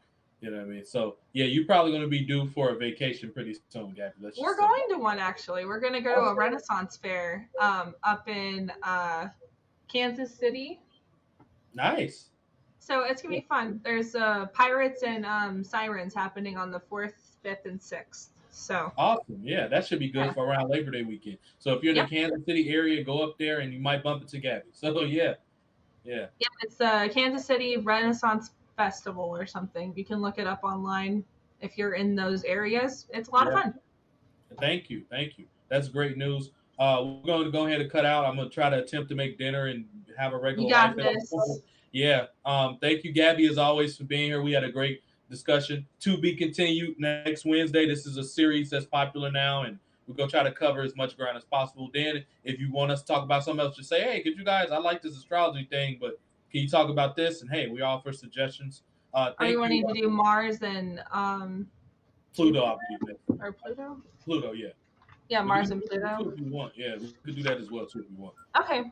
We generally, kind of cover this and that anyway throughout even the shows that we have, like an idea. We usually bring it up if it's applicable anyway. So, yeah. Melody Spirit, that's yours, Gab. So, thank you for Sarah L. Randall. Those are Gabby people, I believe. And I'm not sure who this Oxy is. The YouTuber guy, I'm not really sure either. I don't remember him popping up on any of my free readings, so I guess he's a new guy popping in and out. We appreciate your opinion, even though you think you're not big on Zodiac. That's fine. Thank you for being here. Thank you for even coming in and And then Sweet Pea, of course. Thank you, Sweet Pea. Yes, and being awesome and being in Cancer and you're being a wife right now or a girlfriend. I forget if you're married or not. Dan Rochelle was in here. Good friend Rochelle. Thank you. Yes, Brian was here kind of being a fly in the ointment. But thank you, Brian, for being an asshole. It's your natural charm. Thank you, Brian, for being here. Thank you, James, for comic relief. Absolutely. As always. Brian and James can always be comic relief. They're so good at it. Like, they're the best comedians we have in the comment section. Absolutely. And Brian, I'm gonna send that woman your way, but I'm gonna make sure she's disgusting looking, that you can have her or whatever. But come on, give him a chance with a pretty one. Come on. Not with Brian.